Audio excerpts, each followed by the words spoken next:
तव कथामृतं तप्तजीवनं कविविरीडितं कल्मषापहं श्रवणमङ्गलं श्रीमदाततं भुवि गृह्णन्ति ते भूरिदा जना. ಆತ್ಮೀಯ ಭಗವದ್ಭಕ್ತರೇ, ಮಾಸ್ಟರ್ ಮಹಾಶಯನ ಜೀವನವನ್ನು ನೋಡ್ತಾ ಇದ್ದೀವಿ. ಒಬ್ಬ ಆಧ್ಯಾತ್ಮಿಕ ಸಾಧಕ ಯಾವ ರೀತಿಯಾದ ಜೀವನವನ್ನು ಅವನು ಮಾಡಬೇಕು, ಪ್ರಪಂಚದಲ್ಲಿತ್ಕೊಂಡು ಸಂಸಾರದಲ್ಲಿತ್ಕೊಂಡು ಸಂಸಾರದ ತಾಪತ್ರಯಗಳನ್ನು ಅನುಭವಿಸ್ತಾ ಸಹಿಸ್ಕೊಳ್ತಾ ಭಗವಂತನನ್ನು ಪಡಿಬಹುದಾ, ಭಗವಂತನನ್ನು ಹೇಗೆ ಪಡಿಬೇಕು ಅನ್ನೋದಕ್ಕೆ ಸ್ಪಷ್ಟವಾದ ನಿದರ್ಶನವನ್ನು, ಸ್ಪಷ್ಟವಾದ ಉದಾಹರಣೆಯನ್ನು ನಮ್ಮ ಮಾಸ್ಟರ್ ಮಹಾಶಯನ ಜೀವನದಲ್ಲಿ ನೋಡ್ತಾ ಇದ್ದೀವಿ. ತೆಂಗಿನ ಮರದಲ್ಲಿ ತೆಂಗಿನ ಹೂವುಗಳು, ಹೊಂಬಾಳೆ ಅಂತ ನಾವೇನು ಕರಿತೀವಿ, ಆ ಹೊಂಬಾಳೆ ಪ್ರಾರಂಭ ಆಗಿ ಹೊಂಬಾಳಿನ ನಿಧಾನಕ್ಕೆ ಕಾಯಾಗಿ ಎಳನೀರಾಗುತ್ತೆ. ಹಾಗೆ ಬಿಟ್ಟರೆ ಎಳನೀರು ಒಂದು ತೆಂಗಿನಕಾಯಿ ಆಗುತ್ತೆ. ನಿಧಾನಕ್ಕೆ ಹಾಗೆ ಬಿಟ್ಟರೆ ಕೂಡ ಆ ತೆಂಗಿನಕಾಯಿ ಉದುರೋಗುತ್ತೆ. ಆಮೇಲೆ ನೀರು ಒಳಗಡೆ ಹಿಂಗಿ ಅದು ಒಣ ಕೊಬ್ಬರಿ ಆಗುತ್ತೆ. ಆ ಒಣ ಕೊಬ್ಬರಿಯಾಗಿ ಆ ತೆಂಗಿನ ಚಿಪ್ಪಿನ ಒಳಗಡೆ ಅದು ಅಂಟುಕೊಂಡಿದ್ದಂತಹ ತೆಂಗಿನಕಾಯಿ ನಿಧಾನಕ್ಕೆ ಅದ್ರಲ್ಲಿ ಅಂಟುಕೊಳ್ಳದೆ ಒಳಗಡೆ ಇರ್ತದೆ. ನಾವು ಬಿಡಿಸಿದಾಗ ನೋಡಿದ್ರೆ ಕ್ಲಿಯರಾಗಿ ಅದು ಅದ್ರ ಒಳಗಡೆ ಅಂಟುಕೊಂಡಿತ್ತು ಅಂತ ನಮ್ಗೆ ಏನು ಅನಿಸೋದಿಲ್ಲ. ಆ ರೀತಿಯಾಗಿ ಅದು ಬಿಟ್ಕೊಂಡಿರುತ್ತೆ. ಇದು ಸಾಮಾನ್ಯವಾಗಿ ನಿಸರ್ಗದಲ್ಲಿ ನೋಡುವಂಥದ್ದು. ಪ್ರತಿಯೊಂದು ಗಿಡದಲ್ಲೂ ಕೂಡ ಒಂದು ಹೂವಾಗಿ, ಆಮೇಲೆ ಹಣ್ಣಾಗಿ ಒಂದು ಹಂತ ಆದಮೇಲೆ ಯಾವುದೇ ಹಣ್ಣಾಗಿರ್ಬೋದು, ಎಲ್ಲ ಹಣ್ಣುಗಳು ಉದುರೋಗುತ್ತೆ. ಅಂದ್ರರ್ಥ ಅದು ಏನಕ್ಕೋಸ್ಕರ ಬಂದಿದೆಯೋ, ಯಾವ ಕಾರಣಕ್ಕೋಸ್ಕರ ಅದು ಬಂದಿತ್ತೋ ಆ ಕಾರ್ಯವನ್ನು ಮುಗಿಸಿ ಪ್ರತಿಯೊಂದು ಹೂವು ಹಣ್ಣು ಕೂಡ ಹೊರಟೋಗ್ತಾ ಇದೆ. ಆದರೆ ಅವೆಲ್ಲ ಸ್ಪಷ್ಟವಾಗಿದೆ. ಅವಕ್ಕೆ ಆಲೋಚನೆ ಪ್ರಾಯಶಃ ಇದ್ದಿದ್ದರೆ ಅವೆಲ್ಲ ಅಂತಿತ್ತು, ನನ್ನ ಟೈಮ್ ಆಯಿತು, ನನ್ನ ಕೆಲಸ ಆಯಿತು, ನನ್ನ ಫಂಕ್ಷನ್ ಮುಗೀತು, ನನ್ನ ರೋಲ್ ಆಯಿತು, ನಾನು ಹೋಗ್ತಾ ಇದ್ದೀನಿ ಅಂತ. ಆದರೆ ಈ ಮನುಷ್ಯ ಮಾತ್ರ ಇದನ್ನು ಅರ್ಥ ಮಾಡ್ಕೊಳ್ತಾ ಇಲ್ಲ.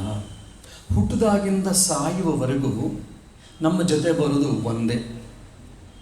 ತಂದೆ ತಾಯಿ ಒಂದು ಹಂತದಲ್ಲಿ ಹೋಗ್ತಾರೆ, ಹೆಂಡತಿ ಮಕ್ಕಳು ಒಂದು ಹಂತದಲ್ಲಿ ಸ್ಮಶಾನದವರೆಗೂ ಬರ್ಬೋದಷ್ಟೇ. ಇನ್ನು ನಾನು ಎಷ್ಟೆಲ್ಲ ಕಷ್ಟಪಟ್ಟು ಸಂಪಾದನೆ ಮಾಡಿರುವ ಮನೆ, ಮಠ, ಇಲ್ಲ ದೊಡ್ಡ ದೊಡ್ಡ ಬಂಗ್ಲೆಗಳು, ದೊಡ್ಡ ದೊಡ್ಡ ಕಾರುಗಳು, ಚಿನ್ನ, ಬೆಳ್ಳಿ, ವೈಡೂರು ಎಲ್ಲವೂ ಕೂಡ ಬಿಟ್ಟು ಹೋಗುತ್ತೆ.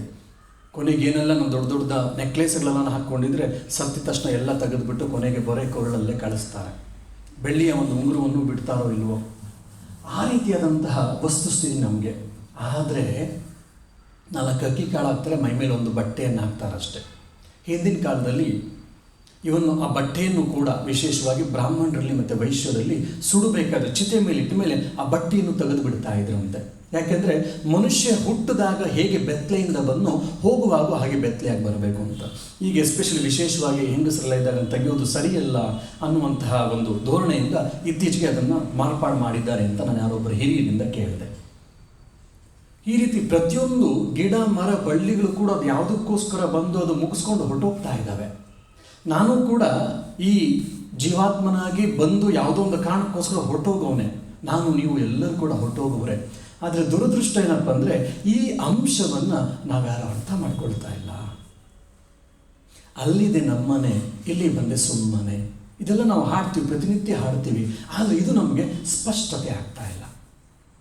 ಹೇಗೆ ಒಂದು ತೆಂಗಿನಕಾಯೋ ಇಲ್ಲ ಒಂದು ಕಲ್ಪವೃಕ್ಷವೋ ಇಲ್ಲ ಯಾವುದೇ ಹೂವು ಹಣ್ಣು ಎಲ್ಲವೂ ಕೂಡ ಪರರ ಹಿತಕ್ಕಾಗಿ, ಪರರ ಉಪಯೋಗಕ್ಕಾಗಿ ಅಂತ ಹೇಳಿ ನಾವು ಸುಭಾಷಿತವನ್ನು ನೋಡ್ತೀವೋ, ಅದೇ ರೀತಿ ಮಾನವ ಜನ್ಮ ಅನ್ನುವುದು ಮುಕ್ತಿಗಾಗಿ, ಮೋಕ್ಷಕ್ಕಾಗಿ, ಆತ್ಮ ಕಲ್ಯಾಣಕ್ಕಾಗಿ, ಆತ್ಮ ಸಾಕ್ಷಾತ್ಕಾರಕ್ಕಾಗಿ ಅನ್ನುವಂಥ ಮಾತು, ಅನ್ನುವಂಥ ಆಲೋಚನೆ, ಅನ್ನುವಂಥ ವಾಸ್ತವಿಕ ಅಂಶ ನಮಗೆ ಎಷ್ಟು ಮನದಟ್ಟಾಗ್ತಾ ಇಲ್ಲ. ಬುದ್ಧಿ ಅರಿತರು ಹೃದಯ ಬರಿಯದು ತಾಯಿ ದುರ್ಗಿಯ ನಿಜವನ್ನು ಅನ್ನೋ ಹಾಗೆ ನಮ್ಮ ಬುದ್ಧಿಗೆ ಇದೆಲ್ಲ ಹೌದು ಅನಿಸ್ದು ಕೂಡ ಹೃದಯಕ್ಕೆ ಇನ್ನೊಂದು ಹೌದು ಅನ್ನಿಸ್ತಾ ಇಲ್ಲ. ಅದು ಒಂದು ಕಡೆ. ಆದರೆ ಇನ್ನೊಂದನ್ನು ಹುಟ್ಟಿದ ಮೇಲೆ ನಾನು ಆಗಲೇ ಹೇಳ್ತಾ ಇದ್ದಿದ್ದು, ಎಲ್ಲವೂ ಕೂಡ ಸ್ಮಶಾನದವರೆಗೂ ಹಬ್ಬ ಬಂದರೆ ಬರಬಹುದು ಜನರು, ಅದಾದಮೇಲೆ ಎಲ್ಲ ಬಿಟ್ಟು ಬಿಡ್ತಾರೆ. ಕೊನೆಗೆ ಹುಡ್ದಾಗಿಂದ ಸಾಯುವವರೆಗೂ ಒಂದೊಂದು ಸ್ಥಿತಿಯಲ್ಲಿ, ಒಂದೊಂದು ಸಮಯದಲ್ಲಿ ಒಂದೊಂದು ವಸ್ತು, ಒಬ್ಬೊಬ್ಬರು ಕೂಡ ನಮ್ಮನ್ನು ಬಿಟ್ಟು ಹೋಗಿರ್ತಾರೆ. ನಮ್ಮ ಜೊತೆ ಬರೋದು ಕೊನೆಯವರೆಗೂ ಒಂದೇ ಒಂದು, ಈ ದೇಹ. ಪಂಚಭೂತಗಳಿಂದ ಉಂಟಾಗಿರುವಂತಹ ಈ ದೇಹ ಒಂದೇ ನಮಗೆ ಹುಡ್ದಾಗಿಂದ ಸಾಯೋವರೆಗೂ ನಮ್ಮ ಜೊತೆ ಅಂತ ಇರೋದು. ಕೊನೆಗೆ ಸತ್ತ ಮೇಲೆ ಇದು ಕೂಡ ನನ್ನ ಜೊತೆ ಬರೋಲ್ಲ. ಪಂಚಭೂತಗಳಿಲ್ಲ, ಸುಟ್ಟಾಗ ಬೂದಿ ಆಗುತ್ತೆ, ಇಲ್ಲಾಂದರೆ ಮಣ್ಣಲ್ಲಿ ನಾವೇನಾದರೂ ಉಳಿದ್ರೆ ಅದು ಪಂಚಭೂತಗಳಲ್ಲಿ ಮಣ್ಣಲ್ಲಿ ಮಣ್ಣಾಗಿ ಹೋಗ್ತದೆ.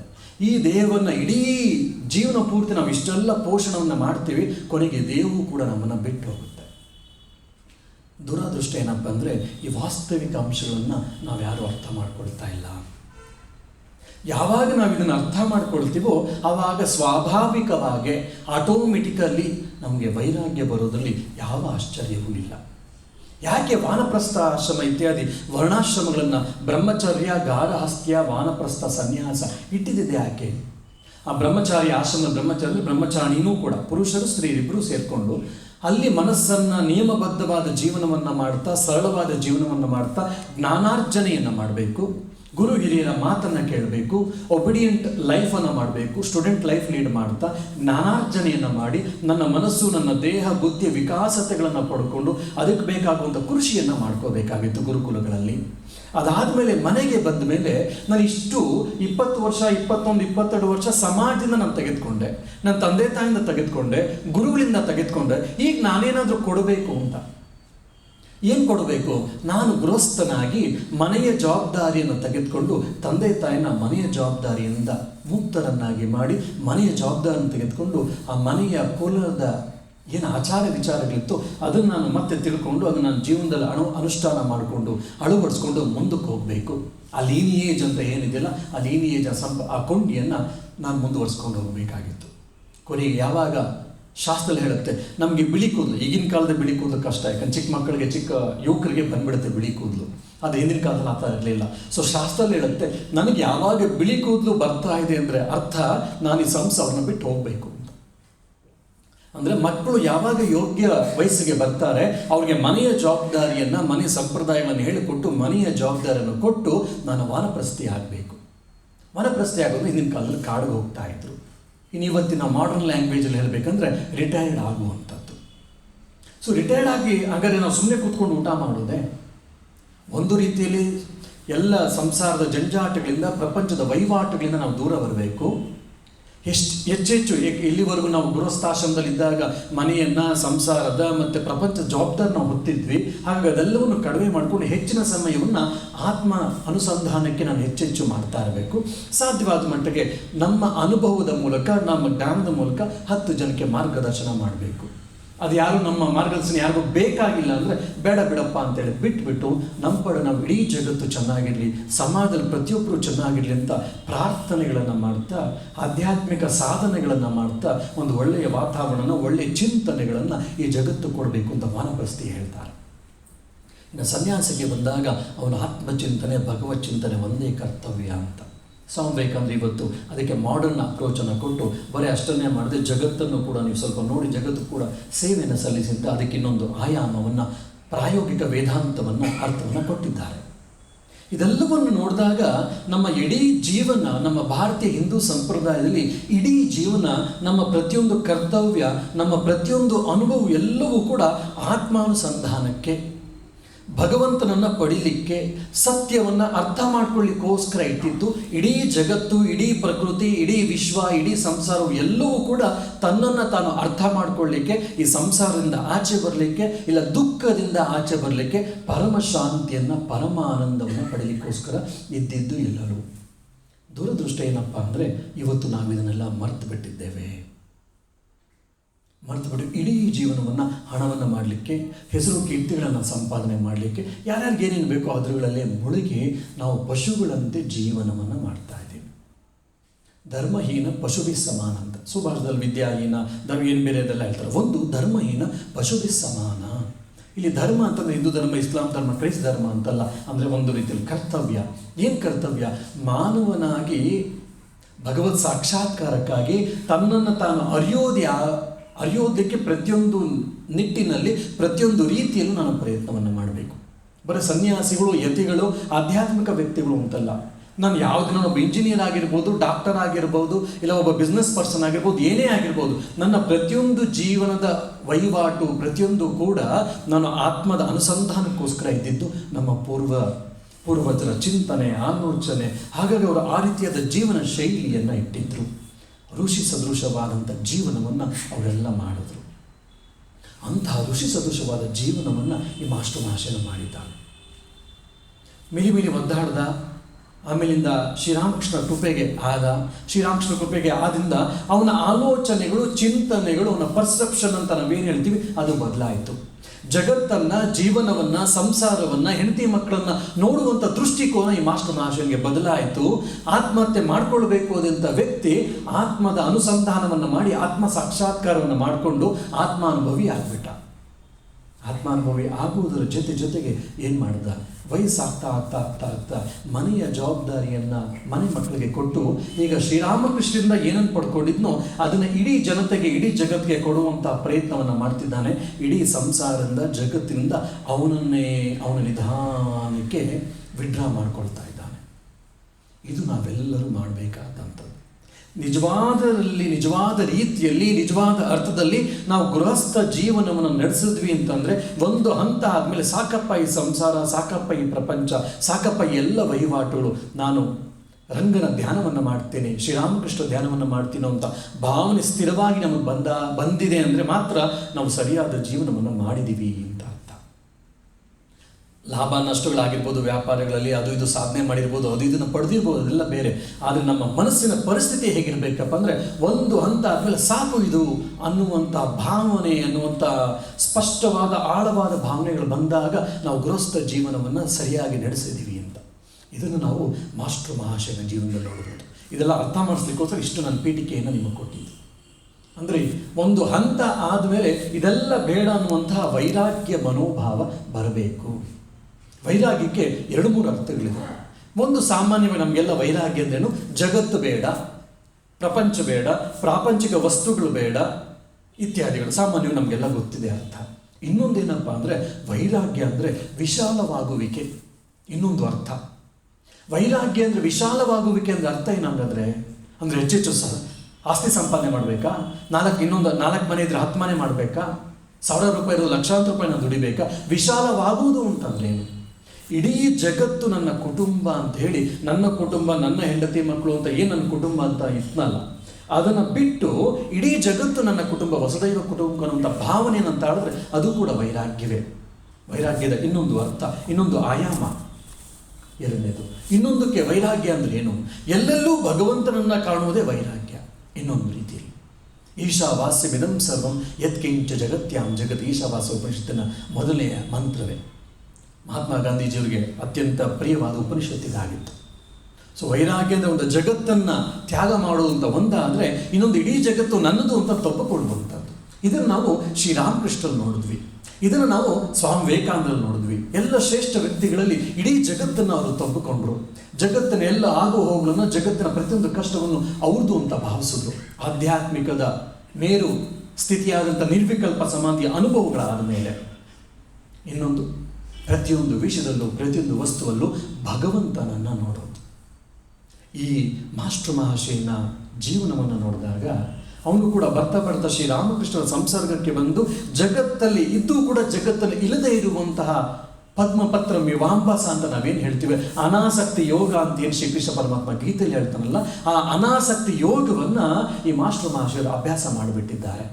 ಹಾಗಾಗಿ ಅವನ ಸಂಸಾರದಲ್ಲಿದ್ದು, ಅವ್ರ ಹೆಂಡತಿ ಮಕ್ಕಳು ಇದ್ದು, ಎಲ್ಲ ಇದ್ರೂ ಕೂಡ ಈಗ ಯಾವುದಕ್ಕೂ ಅಟ್ಯಾಚ್ ಆಗದೆ, ಯಾವುದಕ್ಕೂ ಕೂಡ ಇಲ್ಲದೆ, ಈಗ ಶ್ರೀರಾಮಕೃಷ್ಣರ ಚಿಂತನೆಗಳಲ್ಲಿ, ಶ್ರೀರಾಮಕೃಷ್ಣರ ಧ್ಯಾನದಲ್ಲಿ, ಶ್ರೀರಾಮಕೃಷ್ಣರ ಕುರಿತು ಆಲೋಚನೆಗಳಲ್ಲಿ ಅಹರ್ನಿಶಿ ಬೆಳಗ್ಗೆಯಿಂದ ರಾತ್ರಿವರೆಗೂ ಅವರ ಸಮಯವನ್ನು ಕಳೀತಾ ಇದ್ದಾರೆ. ರಾಮಕೃಷ್ಣ ವಚನಾಮೃತವನ್ನು ಮತ್ತೆ ಪುನಃ ಓದ್ತಾ ಇದ್ದಾರೆ. ಅವ್ರಿಗೆ ಯಾವತ್ತೂ ಬೇಜಾರಾಗಲಿಲ್ಲ. ಇಲ್ಲ ಭಗವದ್ಗೀತೆ ಉಪನಿಷತ್ತನ್ನು ಆವಾಗ ಒಂದ್ಸರಿ ಓದ್ತಾ ಇದ್ದಾರೆ. ಅವ್ರಿಗೆ ಯಾವತ್ತೂ ಬೋರ್ ಆಗಲಿಲ್ಲ, ಅವ್ರಿಗೆ ಯಾವತ್ತೂ ಮೊನಾಟನಸ್ ಅನ್ನಿಸ್ಲಿಲ್ಲ. ಜಸ್ಟ್ ಫಾರ್ ಚೇಂಜ್ ಇರಲಿ ಅಂತೇಳಿ ಬೇರೆ ಎಲ್ಲಾದರೂ ಊರಿಗೆ ಹೋಗಿ ಬರಬೇಕು ಅಂತ ಅವ್ರಿಗೆ ಯಾವತ್ತೂ ಅನ್ನಿಸ್ಲಿಲ್ಲ. ಯಾಕಪ್ಪ ಅಂದರೆ ಅವರ ಮನಸ್ಸನ್ನು, ಆ ಪರಿಪಕ್ವತೆಯನ್ನು ಪಡ್ಕೊಂಡಿದ್ರು. ನಿನ್ನೆಷ್ಟೇ ನಾನು ಹೇಳಿದೆ, discipline is a imperative in every once life for any success ಅಂತ. ಅಂದರೆ ಆ ಶಿಸ್ತನ್ನು, ಮನಸ್ಸಿನ ತಯಾರಿಯನ್ನು ಅವರು ಮಾಡ್ಕೊಂಡ್ಬಿಟ್ಟಿದ್ರು. ಅಂಥ ತಯಾರಿ ಮಾಡ್ಕೊಳ್ಳೋದೇ ಆಧ್ಯಾತ್ಮಿಕ ಸಾಧನೆ, ಇನ್ನೇನಿಲ್ಲ. ಸೊ ಹೇಗೆ ಒಂದು ಸಂಸಾರ ನಡೆಸ್ಕೊಂಡು ಬರ್ತಾ ವೃದ್ಧಾಪ್ಯಕ್ಕೆ ಬಂದಾಗ ಇಡೀ ಜಗತ್ತಲ್ಲೇ ಇದ್ದು ಜಗತ್ತನ್ನು ಬಿಟ್ಟಿದ್ದಾರೆ. ಜಗತ್ತನ್ನು ಬಿಟ್ಟಿದ್ದಾರೆ ಅಂದರೆ ಅರ್ಥ ಜಗತ್ತನ್ನು ತ್ಯಾಗ ಮಾಡಿ ಆಶ್ರಮಕ್ಕೆ ಬಂದಿದ್ದಾರೆ ಅಂತ ಅರ್ಥ ಅಲ್ಲ. ಅಂದರೆ ಜಗತ್ತಲ್ಲಿ ಇದ್ದೂ ಕೂಡ ಜಗತ್ತಿಗೆ ಅಂಟುಕೊಳ್ಳದೆ ಇದ್ದಾರೆ ಅಂತ ಅರ್ಥ. ಜಗತ್ತನ್ನು ಬಿಡುವುದು ಅಂದರೆ ನಾವೇನು ಜಗತ್ತನ್ನು ಬಿಟ್ಟು ಆಶ್ರಮಕ್ಕೂ ಕಾಡಿಗೆ ಹೋಗಬೇಕು ಅಂತೇನಿಲ್ಲ. ಈಗಿನ ಕಾಲದಲ್ಲಿ ಸಾಧ್ಯವೂ ಇಲ್ಲ ಬಹುತೇಕರಿಗೆ. ಹಾಗಾಗಿ ನಾವು ಜಗತ್ತಿನಲ್ಲಿದ್ದು, ಪ್ರಪಂಚದಲ್ಲಿದ್ದು, ಸಂಸಾರದಲ್ಲಿದ್ದು ಅದಕ್ಕೆ ಅಂಟ್ಕೊಳ್ಳದೆ ಇರುವುದನ್ನೇ ನಾವು ಬಿಡುವುದು ಅಂತ ಅರ್ಥ. ಅಂಥದನ್ನು ನಾವು ಮಾಸ್ಟರ್ ಮಹಾಶಯನ ಜೀವನದಲ್ಲಿ ನೋಡ್ಬೋದು.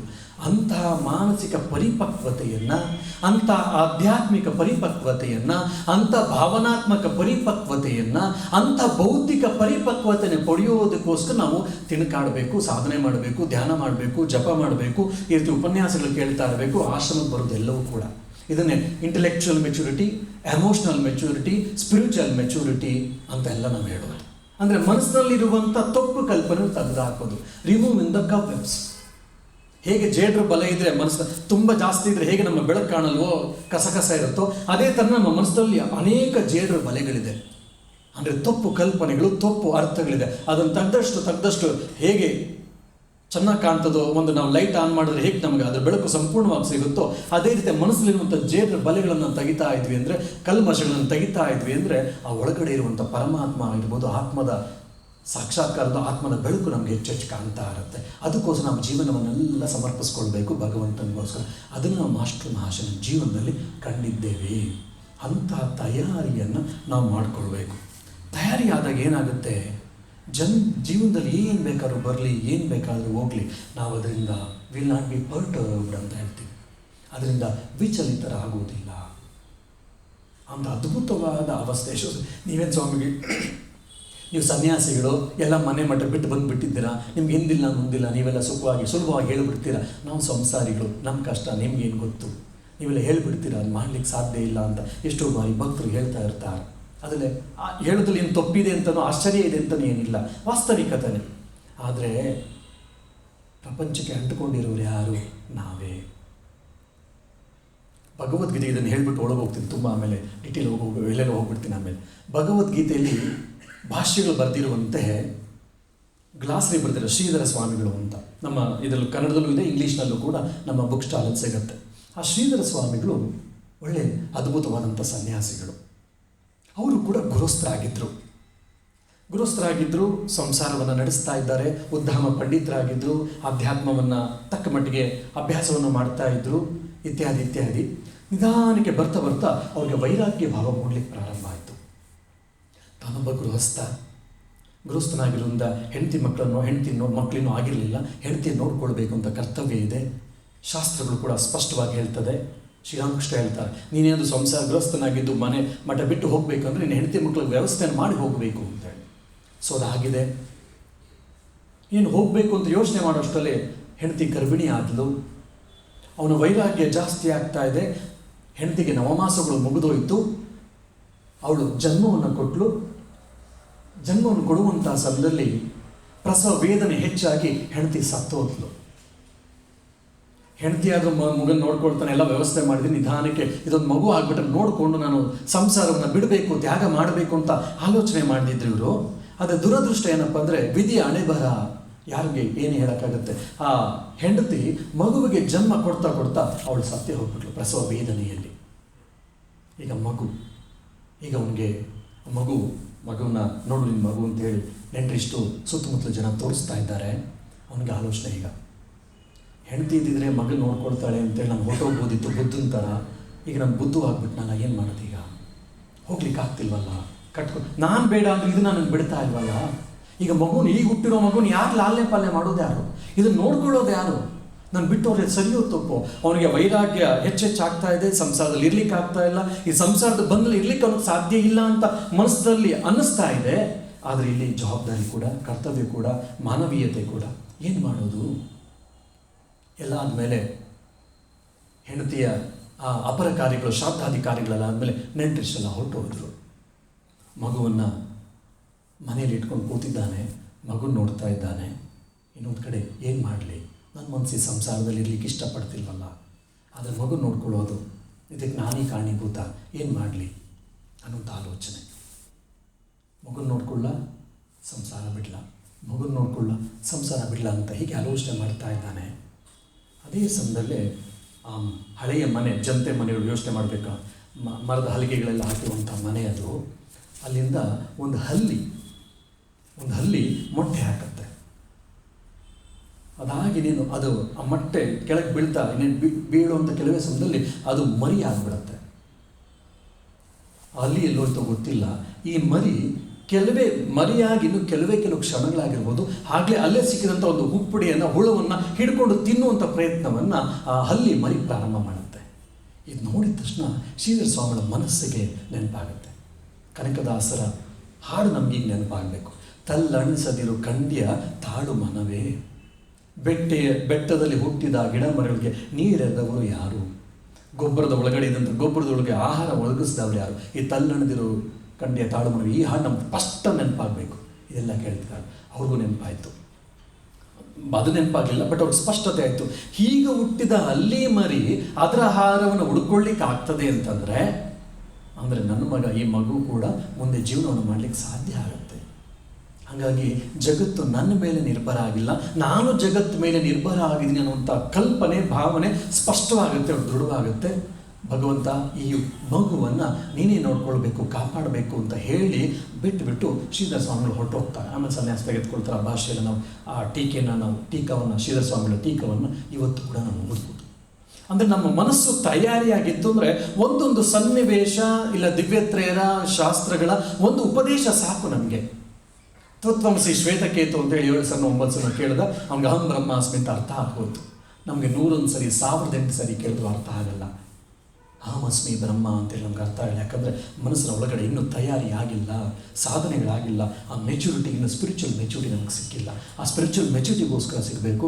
ಆದರೆ ಮಾಸ್ಟರ್ ಮಹಾಶಯ ಜೀವನದಲ್ಲಿ ನಾವು ಇದುವರೆಗೂ ನೋಡ್ಕೊಂಡ್ಬಂದಿದ್ದೀವಿ. ಆ ಸ್ಪಿರಿಚುವಲ್ ಮೆಚುರಿಟಿ ಸಿಕ್ಕಿದೆ, ಸ್ಪಿರಿಚುವಲ್ ಮೆಚುರಿಟಿ ಅವನಲ್ಲಿ ಉಂಟಾಗಿದೆ.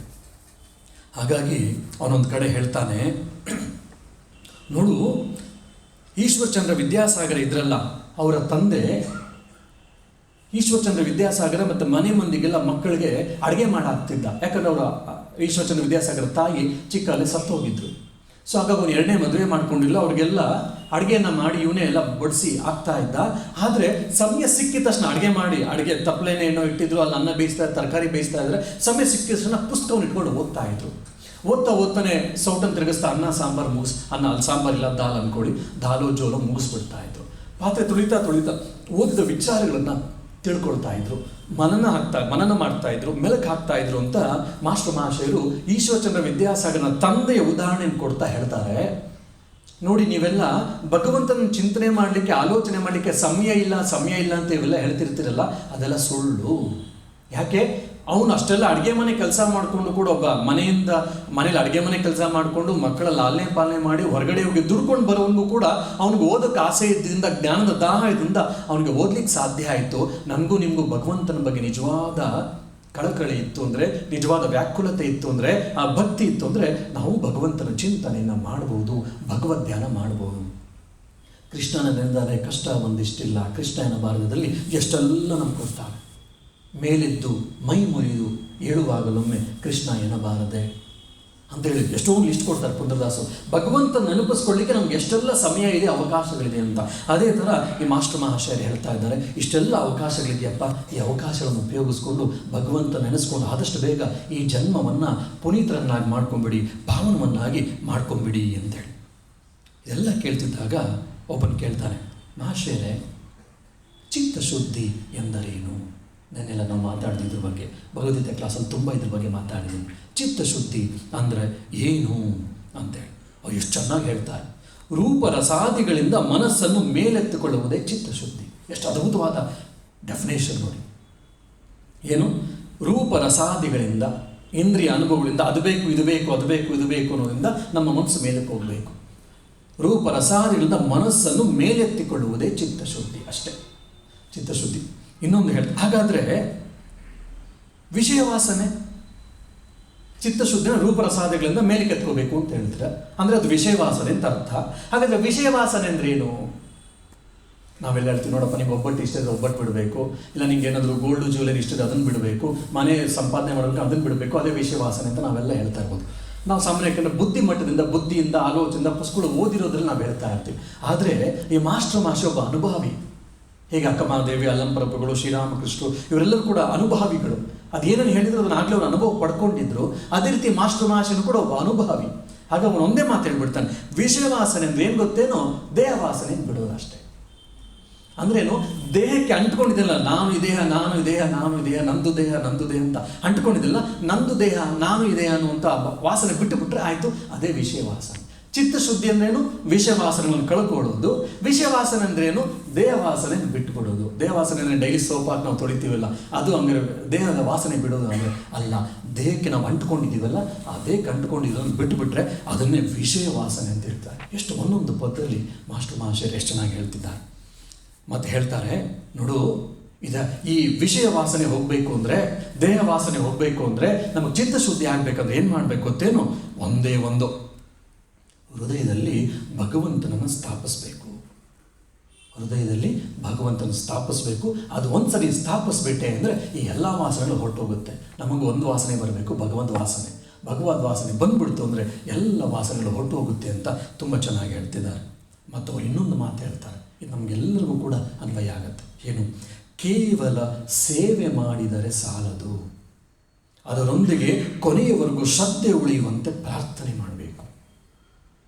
ನಾವೆಲ್ಲ ಭಕ್ತರು ಒಂದು ಹಲವಾರು ಬಾರಿ ಪ್ರತ್ಯಕ್ಷವಾಗಿ ಪರೋಕ್ಷ ಆಶ್ರಮದಲ್ಲಿ ನಾವೆಲ್ಲ ಕಲಿತಾ ಇರ್ತೀವಿ, ಸಾಧುಗಳೆಲ್ಲ. ಸೊ ನೀವುಗಳು ಒಂದು ಸೇವೆಗಳೆಲ್ಲ ಮಾಡ್ತಾ ಇರ್ತಾರೆ, ನಾನು ಸೇವೆಯಲ್ಲಿ ಇಷ್ಟು ಎಲ್ಲ ಮಾಡ್ತಾ ಇದ್ದೀನಿ, ಗುರುಮಾನ್ ನನಗೆಲ್ಲ ಕೊಟ್ಟು ಬಿಡ್ತಾರೆ ಅನ್ನುವಂಥ ಭಾವನೆ ನಮಗಿರುತ್ತೆ. ಅದರಲ್ಲೇನು ತಪ್ಪು ಇಲ್ಲ, ಅದು ಕೊಡ್ತಾರೆ, ಶ್ರೀರಾಮಕೃಷ್ಣ ಇಲ್ಲ ಅಂತಿಲ್ಲ. ಬಟ್ ಏನು ಕೊಡ್ತಾರೆ, ನಮ್ಗೇನು ಬೇಕೋ ಅದನ್ನು ಕೊಡ್ತಾರೆ. ಸರ್ ಮೋಕ್ಷ ಮುಕ್ತಿ ಬೇಕಾ, ಅದನ್ನು ಕೊಡ್ತಾರೆ. ಬಟ್ ಅದ್ರ ಥರ ನಾವು ಜೀವನ ಮಾಡಬೇಕು. ಇಲ್ಲ ನಂಗೆ ಹೆಸರು ಕೀರ್ತಿ ಬೇಕು, ನಾನು ಬಾಸ್ಜಮ್ ಮಾಡಬೇಕು, ನಂಗೆ ಹೆಸರು ಕೀರ್ತಿ ಬೇಕು, ಅದನ್ನು ಕೊಡ್ತಾರೆ ಬೇರೆ ರೀತಿ. ಇನ್ನೇನೋ ಬೇಕು ಅಂದ್ರೆ ಅದನ್ನೇ ಕೊಡ್ತಾರೆ ಶ್ರೀರಾಮಕೃಷ್ಣ, ಯಾಕಂದ್ರೆ ಕಲ್ಪತರು ಅಲ್ವೇ. ಸೊ ಹಾಗಾಗಿ ಹೇಳ್ತಾರೆ, ಬರೀ ಸೇವೆ ಮಾಡಿದ್ರೆ ಸಾಲದು, ಕೊನೆಯವರೆಗೂ ಶ್ರದ್ಧೆ ಉಳ್ಳವರು ಆಗಿರಬೇಕು. ಅಂದರೆ ಅರ್ಥ ಏನಪ್ಪ ಅಂದರೆ, ನಾನು ಏನಕ್ಕೋಸ್ಕರ ಸೇವೆಯನ್ನು ಮಾಡ್ತಾ ಇದ್ದೀನಿ, ಇಲ್ಲ ಚಿತ್ತಶುದ್ಧಿಗೋಸ್ಕರ, ಭಗವದ್ ಅರ್ಪಿತ ಬುದ್ಧಿಯಿಂದ, ಇಲ್ಲ ಭಗವಂತನ ತುಷ್ಟಿ ಮಾಡಲಿಕ್ಕೋಸ್ಕರ, ಈ ಭಾವನೆಗಳು, ಈ ಶ್ರದ್ಧೆ ನಮ್ಗೆ ಸ್ಪಷ್ಟವಾಗಿರಬೇಕು. ಆಶ್ರಮದಲ್ಲಿ ಬಂದು ಸೇವೆ ಮಾಡ್ತಾ ಯಾರು ಸ್ವಾಮಿಗಳು ಹೇಳಿದ್ರು, ಅದಕ್ಕೆ ಅವ್ರು ಕರೆದ್ರು ನೀವು ಬಂದರೆ ಸರಿ, ಸ್ವಾಮಿಗಳಿಗೋಸ್ಕರ ಮಾಡಬಾರ್ದು. ನಾವು ಶ್ರೀರಾಮಕೃಷ್ಣಗೋಸ್ಕರ ಮಾಡ್ತಾ ಇದ್ದೀವಿ, ಶ್ರೀ ಮಾತೆಯವ್ರಿಗೋಸ್ಕರ ಮಾಡ್ತಾ ಇದ್ದೀವಿ, ಸ್ವಾಮಿ ವಿವೇಕಾನಂದರಿಗೋಸ್ಕರ ಮಾಡಿ. ಯಾಕಂದರೆ ಇಡೀ ರಾಮಕೃಷ್ಣ ಸಂಘ ಶ್ರೀರಾಮಕೃಷ್ಣರ ದೇಹ ಅಂತೇಳಿ ಸ್ವಾಮಿ ವಿವೇಕಾನಂದರು ಸ್ಪಷ್ಟವಾಗಿ ನಮ್ಗೆ ಹೇಳಿದ್ದಾರೆ. ಸೊ ನಾನು ಇಲ್ಲಿ ಮಾಡುವಂಥ ಪ್ರತಿಯೊಂದು ಸೇವೆಯೂ ಕೂಡ ಶ್ರೀರಾಮಕೃಷ್ಣರಿಗೆ ಅರ್ಪಿತ. ಹೇಗೆ ನಾನು ಪ್ರತಿನಿತ್ಯ ಶ್ರೀರಾಮಕೃಷ್ಣರ ಭಾವಚಿತ್ರದ ಮುಂದೆ ಹೂಗಳನ್ನು ಹೇಗಿಡ್ತೀನೋ, ಪೂಜೆಯನ್ನು ಮಾಡ್ತೀನೋ, ಸ್ತೋತ್ರ ಪಠಣಗಳನ್ನು ಮಾಡ್ತೀನೋ, ಅದೇ ರೀತಿ ಒಂದೊಂದಿಲ್ಲಿ ಮಾಡುವಂಥ ಕೆಲಸವು ಕೂಡ ಶ್ರೀರಾಮಕೃಷ್ಣರಿಗೆ ಸಲ್ಲಿಸುವಂಥ ಪೂಜೆ ಎನ್ನುವಂತಹ ಭಾವನೆ, ಶ್ರದ್ಧೆ ಎಷ್ಟೆಷ್ಟು ನಮಗೆ ಸ್ಪಷ್ಟವಾಗಿರುತ್ತೋ, ಗಟ್ಟಿಯಾಗಿರುತ್ತೋ, ಸೇವೆ ಕೊನೆಯವರೆಗೂ ಅಲ್ಲೇ ಹೋಗುತ್ತೆ. ಸೇವೆಯಲ್ಲಿ ಆ ಭಾವನೆ ಸ್ಪಷ್ಟವಾದ ಸರಿಯಾದ ಭಾವನೆ ಇಲ್ಲ ಅಂದರೆ ಸೇವೆ ಆಗಲ್ಲ, ಸೇವೆ ಆಗ್ಬಿಡುತ್ತೆ, ಸೇವೆ ಆಗುತ್ತೆ ಅಷ್ಟೆ. ಇದು ನಮಗೆ ಸ್ಪಷ್ಟವಾಗಿ ನಮಗೆ ಅರ್ಥ ಆಗುತ್ತೆ. ಯಾರನ್ನ ಜೀವನದಲ್ಲಿ, ಹೃದಯ ರಾಮನ ಜೀವನದಲ್ಲಿ. ಹೃದಯ ಶ್ರೀರಾಮಕೃಷ್ಣರ ಜೊತೆ ಇದ್ದ. ಯಾವಾಗ ಅವರು ಸಾಧನೆ ಮಾಡುವಂಥ ಸಮಯದಲ್ಲಿ ವ್ಯಾಕುಲತೆ ಅತ್ಯಂತ ಉನ್ನತ ಮಟ್ಟದಲ್ಲಿದ್ದಂಥ, ಇಟ್ ಹ್ಯಾಸ್ ಟೆಚ್ ಇಟ್ಸ್ ಎಪಿಟೋಮ್ ಅಂತ ನಾವು ಹೇಳ್ತೀವಿ ಶ್ರೀರಾಮಕೃಷ್ಣ. ಅಂಥ ತ್ಯಾಗ, ಅಂಥ ವಿವೇಕ, ಅಂಥ ವೈರಾಗ್ಯ ಇದ್ದಂಥ ಸಮಯದಲ್ಲಿ ಈ ಹೃದಯ ಇದ್ದ. ಅವರ ಸೇವೆಯನ್ನು ಮಾಡ್ದ. ಹೃದಯ ಇಲ್ಲ ಅಂತಂದರೆ ಶ್ರೀರಾಮಕೃಷ್ಣ ಇರ್ತಿದ್ರೋ ಇಲ್ವೋ, ಅವ್ರ ಹೃದಯ ಇರ್ತಿತ್ತೋ ಇಲ್ವೋ ಅಂತ ನಮಗೆಲ್ಲ ಸ್ಪಷ್ಟವಾಗಿ ಶ್ರೀರಾಮಕೃಷ್ಣ ಜೀವನವನ್ನು ಓದಿದಾಗ ನಮಗೆಲ್ಲ ಗೊತ್ತಾಗುತ್ತೆ. ಅಷ್ಟೆಲ್ಲ ಅವ್ನು ಮಾಡಿದ ಮೇಲೆ ಅವನಿಗೆ ಚಿತ್ತಶುದ್ಧಿ ಆಗಬೇಕಾಗಿತ್ತಲ್ವ, ಭಗವತ್ ಕೃಪೆ ಆಗಬೇಕಾಗಿತ್ತಲ್ವ, ಆತ್ಮಾನುಭವಿ ಆಗಬೇಕಾಗಿತ್ತಲ್ವ, ಮೋಕ್ಷ ಸಿಗಬೇಕಾಗಿತ್ತಲ್ವ, ಮುಕ್ತಿ ಸಿಗಬೇಕಾಗಿತ್ತಲ್ವ. ಕೊನೆಗೇನೋ ಆಯಿತು, ಏನೋ ಭಗವಂತನ ಕೃಪೆ ಕೊನೆಗೆ ಸಿಕ್ಕಿರುತ್ತಿಲ್ಲ ಅಂತಿಲ್ಲ. ಆದರೆ ಮಧ್ಯದಲ್ಲಿ ಅಹಂಕಾರ ಬಂತು. ಅಹಂಕಾರ ಎಷ್ಟು ಬಂತು ಅಂದರೆ ಇವನಿಂದ ಶ್ರೀರಾಮಕೃಷ್ಣ ಉದ್ಧಾರ ಆಗ್ಬಿಟ್ರು. ಹೃದಯ ನಾನಿಲ್ಲ ಅಂದರೆ ಶ್ರೀರಾಮಕೃಷ್ಣ ಎಲ್ಲಿ ಅನ್ನುವಂಥ ತಪ್ಪು ಕಲ್ಪನೆ, ಉದ್ದಟತನ, ವಿತಂಡವಾದ ಬಂದು ಶ್ರೀರಾಮಕೃಷ್ಣರಿಗೆ ತೊಂದರೆ ಕೊಡುವಂಥವನ್ನ ಆಗ್ಬಿಟ್ಟ. ಶ್ರೀರಾಮಕೃಷ್ಣ ಯಾಕಾದರೂ ವಿಧಾನ ಅಂತ ಹೇಳ್ತಾ ಇದೆ. ಆದರೆ ಶ್ರೀರಾಮಕೃಷ್ಣ ಮುಖದಿಂದ ಆಚೆಗೆ ಬರ್ತಾಯಿಲ್ಲ. ಯಾಕಂದರೆ ಗೊತ್ತು, ಶ್ರೀರಾಮಕೃಷ್ಣ ಮುಖದಿಂದ ಏನಾದರೂ ಆಚೆ ಬಂತು ಅಂದರೆ ಅದು ಮುಗಿದೋಗುತ್ತೆ, ಅವನ ಜೀವನ ನಿರ್ನಾಮ ಆಗುತ್ತೆ ಅಂತ ಶ್ರೀರಾಮಕೃಷ್ಣ ಗೊತ್ತಿತ್ತು. ಎಷ್ಟೇ ಕಷ್ಟ ಆದರೂ ಕೂಡ ಶ್ರೀರಾಮಕೃಷ್ಣ ಸಹಿಸ್ಕೊಳ್ತಾ ಇದ್ದಾರೆ. ಒಂದ್ಸರಿ ಹೃದಯ ಮನಸ್ಸಿಗೆ ತುಂಬ ಬೇಜಾರು ಮಾಡಿದ್ದಾನೆ ಶ್ರೀರಾಮಕೃಷ್ಣಗೆ. ಅವ್ರಿಗೆ ಗೊತ್ತಿಲ್ಲದೆ ಅವರ ಕಣ್ಣಲ್ಲಿ ನೀರು ಬಂತು, 4-5 ಕಣ್ಣು ನೀರು ಬಂತು. ಇಮ್ಮಿಡಿಯೇಟಾಗಿ ಶ್ರೀರಾಮಕೃಷ್ಣ ಎಚ್ಚರ ಆಗ್ತಾರೆ, ಅಯ್ಯೋ ಹೃದಯ ನಾಶ ಆಗ್ತಾನಿದ್ದೀನಿ ಅಂತ. ಅವ್ರ ಕಣ್ಣಿನ ಮುಡಿಸ್ಕೊಂಡು ಹೇಳ್ತಾರೆ, ಅಮ್ಮ ಏನಿಲ್ಲ ನಾನು ಚೆನ್ನಾಗಿದ್ದೀನಿ, ಏನೂ ಆಗಿಲ್ಲ ನನಗೆ ಅಂತ. ಅದು ಅರ್ಥ, ಯಾಕಂದರೆ ನನ್ನ ಕಣ್ಣು ನೀರು ಬಿತ್ತು ಅಂದರೆ ಭೂಮಿ ಮೇಲೆ ಏನಾದರೂ ಅವನು ನಶಿಸಿ ಹೋಗ್ತಾನೆ ಹೃದಯರಾಮ ಅಂತ ಶ್ರೀರಾಮಕೃಷ್ಣ ಸ್ಪಷ್ಟವಾಗಿತ್ತು. ಅಂಥ ನೋವನ್ನು ತಿಂದರೂ ಕೂಡ ಶ್ರೀರಾಮಕೃಷ್ಣ ಹೃದಯನಿಗೋಸ್ಕರ ಭಾವಿಸ್ತಾ ಇದ್ರು, ಪರಿತಪಿಸ್ತಾ ಇದ್ರು. ಅದು ಕೂಡ ಅವನ ಪಾಪದ ಕಟ್ಟೆ ತುಂಬಿ ಹೋದಾಗ ಒಂದು ಸಣ್ಣ ತಪ್ಪಿನ ಅಜಾಗರೂಕತೆಯಿಂದ ಅವನನ್ನು ಅಲ್ಲಿಂದ ಓಡಿಸ್ಬೇಕಾಯಿತು. ಓಡಿಸಿದ ಮೇಲೆ ಬಟ್ಟೆ ವ್ಯಾಪಾರ, ಈ ಮನೆಗೆ ಬೀದಿಯಲ್ಲಿ ಸೀರೆಗಳನ್ನೆಲ್ಲ ತೆಗೆದುಕೊಂಡು ವ್ಯಾಪಾರ ಮಾಡುವಂತಹ ಶೋಚನೀಯ ದೈನ್ಯ ಪರಿಸ್ಥಿತಿ ಹೃದಯಕ್ಕೆ ಉಂಟಾಯಿತು. ಕೊನೆಗೊಂದ್ಸರಿ ಬರ್ತಾನೆ ಶ್ರೀರಾಮಕೃಷ್ಣರು, ಯಾಕಂದರೆ ಒಳಗಡೆ ಬರುವ ಹಾಗಿರಲಿಲ್ಲ ಅಂತೇಳಿ ಅವ್ನಿಗೆ ಹೇಳಿರ್ತಾರೆ. ಸೊ ಹಾಗಾಗಿ ಹೊರಗಡೆನೇ ಹೋಗಿ ಶ್ರೀರಾಮಕೃಷ್ಣ ಹತ್ರ ಮಾತಾಡಿ ಸಮಾಧಾನ ಮಾಡಿ ಅವ್ನಿಗೆ ಸ್ವಲ್ಪ ಏನೋ ವಸ್ತುಗಳನ್ನು ಕೊಟ್ಟು ಶ್ರೀರಾಮಕೃಷ್ಣ ಆವಾಗಲೂ ಕೂಡ ಬರ್ತಾರೆ, ಯಾಕಂದ್ರೆ ಅವ್ನು ಸೇವೆ ಮಾಡಿದ್ನಲ್ಲ ಅಂತ. ನೋಡಿ, ಇಲ್ಲಿ ಶ್ರೀರಾಮಕೃಷ್ಣ ಸೇವೆಯನ್ನು ಮಾಡಿದಂಥ ಹೃದಯರಾಮ ಅವನ ಭಾವನೆ ಸರಿಯಾಗಿರಲಿಲ್ಲ. ಅದರಿಂದ ಭಾವನೆಯ ಪರಿಶುದ್ಧತೆ ಇಲ್ಲದಿಂದ, ಆ ಶ್ರದ್ಧೆ ಇಲ್ಲದಿಂದ ಏನಾದ, ಕೊನೆಗೆ ಶ್ರೀರಾಮಕೃಷ್ಣ ಸೇವೆ ಮಾಡೋದು ಕೂಡ ಅವನು ಹೆಚ್ಚು ಪಡ್ಕೊಳ್ಳಿಕ್ಕಾಗಲಿಲ್ಲ. ಹಾಗಾಗಿ ಇವ್ರು ಹೇಳ್ತಾರೆ, ಸೇವೆ ಮಾಡೋದ್ರಿಂದ ಎಲ್ಲ ಆಗುತ್ತೆ ಅಂತ ಅನ್ಕೋಬೇಡಿ, ಸೇವೆ ಹಿಂದೆ ಮೊದಲಿಂದ ಕೊನೆಯವರೆಗೂ ಆ ಶ್ರದ್ಧೆ ಉಳ್ಕೊಂಡಿರಬೇಕು ನಮಗೆ ಅಂತೇಳಿ. ಅದಕ್ಕೆ ಹಿರಿಯ ಸ್ವಾಮಿಗಳು ನಾವುಗಳು ಬ್ರಹ್ಮಚಾರಿಗಳಾಗಿದ್ದಾಗಲೇ ಯಾವುದೋ ಒಂದು ಸಂಘದಲ್ಲಿ ನಮಗೊಂದು ಮಾತು ಹೇಳಿದರು. See, service is not the amount of work what you do, but it is an attitude ಅಂತ. ಸೇವೆ ಅಂದರೆ ದೊಡ್ಡ ದೊಡ್ಡ ಮಹಲ್ಗಳನ್ನು ಕಟ್ಟಿಸ್ತೀನಿ, ಆಸ್ಪತ್ರೆಗಳನ್ನು ಕಟ್ಟಿಸ್ತೀನಿ, ಛತ್ರಗಳನ್ನು ಕಟ್ಟಿಸ್ತೀನಿ, 100 ಜನಕ್ಕೆ 1000 ಜನಕ್ಕೆ ಅದರಿಂದ ಸಹಾಯ ಆಗುತ್ತೆ, ಅದು ಓಕೆ, ಸೇವೆ ಇಲ್ಲ ಅಂತ ಹೇಳ್ತಿಲ್ಲ. ಬಟ್ ಅದರಿಂದ ನನಗೆ ಆತ್ಮಕಲ್ಯಾಣ ಆಗುತ್ತೆ ಅಂತಿಲ್ಲ. 10 ಜನರಿಗೆ ಅದರಿಂದ ಸಹಾಯ ಆಗುತ್ತೆ ಇಲ್ಲ ಅಂತಿಲ್ಲ. ಆದರೆ ಅದರಿಂದ ನಿನ್ನ ಚಿತ್ತಶುದ್ಧಿ ಆಗಬೇಕು ಅಂತಂದರೆ ನೀನು ಯಾವ ಭಾವನೆಯಿಂದ ಮಾಡ್ತಿದ್ಯೋ. So service is nothing but just an attitude, it is not an amount of work what you do ಅಂತೇಳಿ ಒಬ್ಬ ಹಿರಿಯ ಸಾಧುಗಳು ಹೇಳಿದ್ದು ನಮ್ಗೆ ನೆನಪಾಗುತ್ತೆ. ಇದೇ ನಿಮಗೆ ಯಾರು ಮಹಾಭಾರತ ಓದಿರ್ತಾರೆ, ಹಾಗೆ ಇದೇ ಪ್ರಾಬ್ಲಮ್ ನನಗೆ, ಮುಂದಕ್ಕೆ ಹೋಗ್ಲಿಕ್ಕೆ ಆಗಲ್ಲ. ಒಂದೊಂದು ಘಟನೆ ಇಲ್ಲ, ಒಂದೊಂದು ಸ್ವಾಮಿ ವಿವೇಕಾನಂದ ಶ್ರೀರಾಮಕೃಷ್ಣ ವಾಕ್ಯ ಹೇಳಿದಾಗ ಎಲ್ಲ ಇಡೀ ಬೇರೆ ಬೇರೆ ಬೇರೆ ಶಾಸ್ತ್ರಗಳ ಗ್ರಂಥಗಳ ಮಾತುಗಳು, ಉದಾಹರಣೆಗಳು, ಕಥೆಗಳೆಲ್ಲ ನೆನಪಾಗ್ತಾ ಇರುತ್ತೆ. ಇದೇ ಈ ಸರ್ವಿಸ್ ಅನ್ನೋದಕ್ಕೆ ಮಹಾಭಾರತದಲ್ಲೂ ಕೂಡ ಒಂದು ಕತೆ ನೆನಪಾಗುತ್ತೆ. ರಾಜಸೂಯ ಯಾಗ. ಪಾಂಡವರು ರಾಜಸೂಯ ಯಾಗ ಮಾಡ್ತಾರೆ. 1000 ಜನ, ಲಕ್ಷಾಂತರ ಜನ ಬ್ರಾಹ್ಮಣರನ್ನು ಕರೆಸಿದ್ರು. 100,000 ಜನ ಬಡವರಿಗೆ ಅನ್ನದಾನ, ವಸ್ತ್ರದಾನಗಳನ್ನು ಮಾಡ್ತಾರೆ. ಪಚ್ಚೆ, ಮುತ್ತು, ರತ್ನ, ಹವಳ, ವಜ್ರ ವೈಡೂರ್ಯಗಳನ್ನೆಲ್ಲ ಕೊಡ್ತಾರೆ. ಧೂಮಕ್ಕೆ ದೊಡ್ಡದಾಗಿ ಮಾಡ್ತಾರೆ. ಭಾರತದಲ್ಲಿ ಅರ್ಧದಷ್ಟು ರಾಜರು ಬಂದಿದ್ರು. ಏನು ನ ಭೂತೋ ನ ಭವಿಷ್ಯತೆ, ಹಿಂದೆ ಆಗಿರಲಿಲ್ಲ, ಮುಂದೆ ಆಗುತ್ತೋ ನಮಗೆ ಗೊತ್ತಿಲ್ಲ. ಈ ರೀತಿ ರಾಜಸೂಯ ಆಗ ಪಾಂಡವರದಾಯಿತು. ಪ್ರತಿನಿತ್ಯ 100,000 ಜನಕ್ಕೆ 1000 ಜನಕ್ಕೆ ಅನ್ನದಾಸೋಹ ಆಯಿತು. 1000 ಜನ ಬ್ರಾಹ್ಮಣರಿಗೆ ಬೇಕಾದಂಥ ದಕ್ಷಿಣ ಕೊಟ್ಟರು. 1000 ಜನ ಬಡವರಿಗೆ ಅವ್ರಿಗೆ ಬೇಕಂತ ಅನ್ನದಾನ, ವಸ್ತ್ರದಾನ ಇತ್ಯಾದಿ ದಾನಗಳನ್ನು ಮಾಡಿದ್ರು. ಯಾರ್ಯಾರು ಏನೇನು ಬಂದು ಕೇಳೋದು, ಅದು ಏನೇನು ಸಾಧ್ಯ ಎಲ್ಲವನ್ನೂ ಕೂಡ ಕೊಟ್ಟಿದ್ರು. ಸೊ ಪಾಂಡವರು ಕೂಡ ತುಂಬ ಖುಷಿಯಾಗಿತ್ತು, ನಾವು ಒಂದು ಒಳ್ಳೆಯ ಕೆಲಸ ಮಾಡಿದ್ದೀವಿ ಅಂತ. ರಾಜಸೂಯ ಯಾಗ ಮುಗಿದಿದೆ. ಹೋಮಾಗ್ನಿ, ಆ ಹೋಮಕುಂಡದಲ್ಲಿ ಬೆಂಕಿ ಆರಿದೆ, ಬೂದಿ ಅಷ್ಟೇ ಉಳಿದಿದೆ. ಇನ್ನು ಆ ರಾಜಸೂಯ ಯಾಗದ ಆ ವೇದಿಕೆ, ಆ ಯಜ್ಞ ಮಂಟಪದ ಸುತ್ತಮುತ್ತಲಿದ್ದಂಥ ಒಂದು ನಗರದಂತೆ ನಿರ್ಮಿತವಾದಂಥದ್ದನ್ನೆಲ್ಲವನ್ನು ಕೂಡ ತೆಗಿತಾ ಇದ್ದಾರೆ. ಆ ಸಮಯದಲ್ಲಿ ಒಂದು ಮುಂಗುಸಿ ಬರುತ್ತೆ. ಆ ಮುಂಗುಸಿಯ ದೇಹ ಅರ್ಧ ದೇಹ ಬಂಗಾರದ ದೇಹ ಆಗಿತ್ತು, ಸ್ವರ್ಣಮಯ ದೇಹ, ಇನ್ನು ಅರ್ಧ ಇಲ್ಲ. ಅಲ್ಲಿ ಬಂದು ಆ ಯಜ್ಞಕುಂಡದ ಯಜ್ಞ ವೇದಿಕೆಯಲ್ಲಿ ಕುಂಡದಲ್ಲಿದ್ದಂಥ ಬೂದಿಯಲ್ಲಿ ಇದು ಹೊರಳಾಡ್ತಾ ಇದೆ. ಸುಮಾರು ಹೊರಳಾಡ್ತು. ಯಾರು ಅಂದ್ಕೊಂಡ್ರು ಮುಂಗುಸಿ ಪಾಪ ಏನಾದರೂ ಒಳಗಡೆ ಕೆಂಡ ಇದೆ, ಸುಟ್ಟೋಗುತ್ತೆ ಅಂತ ಟ್ರೈ ಮಾಡ್ತಿದ್ದಾರೆ, ಏನೂ ಆಗ್ತಿಲ್ಲ. ಕೊನೆಗಾದ್ಮೇಲೆ ಅಯ್ಯೋ ನಿಮ್ದೇನು ಸರಿ ಇಲ್ಲ, ನೀವೇನು ಯಜ್ಞ ಮಾಡಿದ್ರಿ, ನೀವು ಏನು ಯಾಗ ಮಾಡಿದ್ರಿ ಅಂತೇಳಿ ಆ ಮುಂಗುಸಿ ಹೇಳುತ್ತೆ. ಇದನ್ನು ಕೇಳಿದ ಎಲ್ಲರಿಗೂ ಆಶ್ಚರ್ಯ, ಪಾಂಡವರಿಗೆ ಆಶ್ಚರ್ಯ, ಜನರಿಗೂ ಆಶ್ಚರ್ಯ. ಏನು ಪಾಂಡವರು ಎಷ್ಟೆಲ್ಲ ಅವರು ಧರ್ಮವನ್ನು ಅನುಸಂಧಾನ ಮಾಡಿದವರು, ಧರ್ಮವನ್ನು ಬಿಟ್ಟು ಯಾವತ್ತೂ ಕದರಲಿಲ್ಲ. 100,000 ಜನಕ್ಕೆ 1000 ಜನಕ್ಕೆ ಎಷ್ಟೆಲ್ಲ ಸೇವೆ ಮಾಡಿದ್ರು, ಎಷ್ಟೆಲ್ಲ ದಾನ ಧರ್ಮಾದಿಗಳನ್ನು ಮಾಡಿದ್ದಾರೆ. ಇಂಥ ಅದ್ಭುತವಾದಂಥ ರಾಜಸೂಯ ಯಾಗವನ್ನು ಇಂಥದ್ದು ಯಾರೂ ಮಾಡಿರಲಿಲ್ಲ. ನೀ ಹೇಳ್ತೀರಿ ಸರಿ ಇಲ್ಲ ಅಂತ ಹೇಳ್ತೀರ, ಹೆಂಗಿದು ಹೇಳಲಿಕ್ಕೆ ನಿಂಗೆ ಎಷ್ಟು ಧೈರ್ಯ ಇಲ್ಲ, ಅದರಿಂದ ಏನು ಯಾವ ಅರ್ಥ ಇದೆ ಹೇಳು ಅಂತೇಳಿ ಆ ಮುಂಗುಸಿಗೆ ಅಲ್ಲಿ ಜನ ಮತ್ತು ಪಾಂಡವರೆಲ್ಲರೂ ಕೂಡ ಕೇಳ್ತಾರೆ.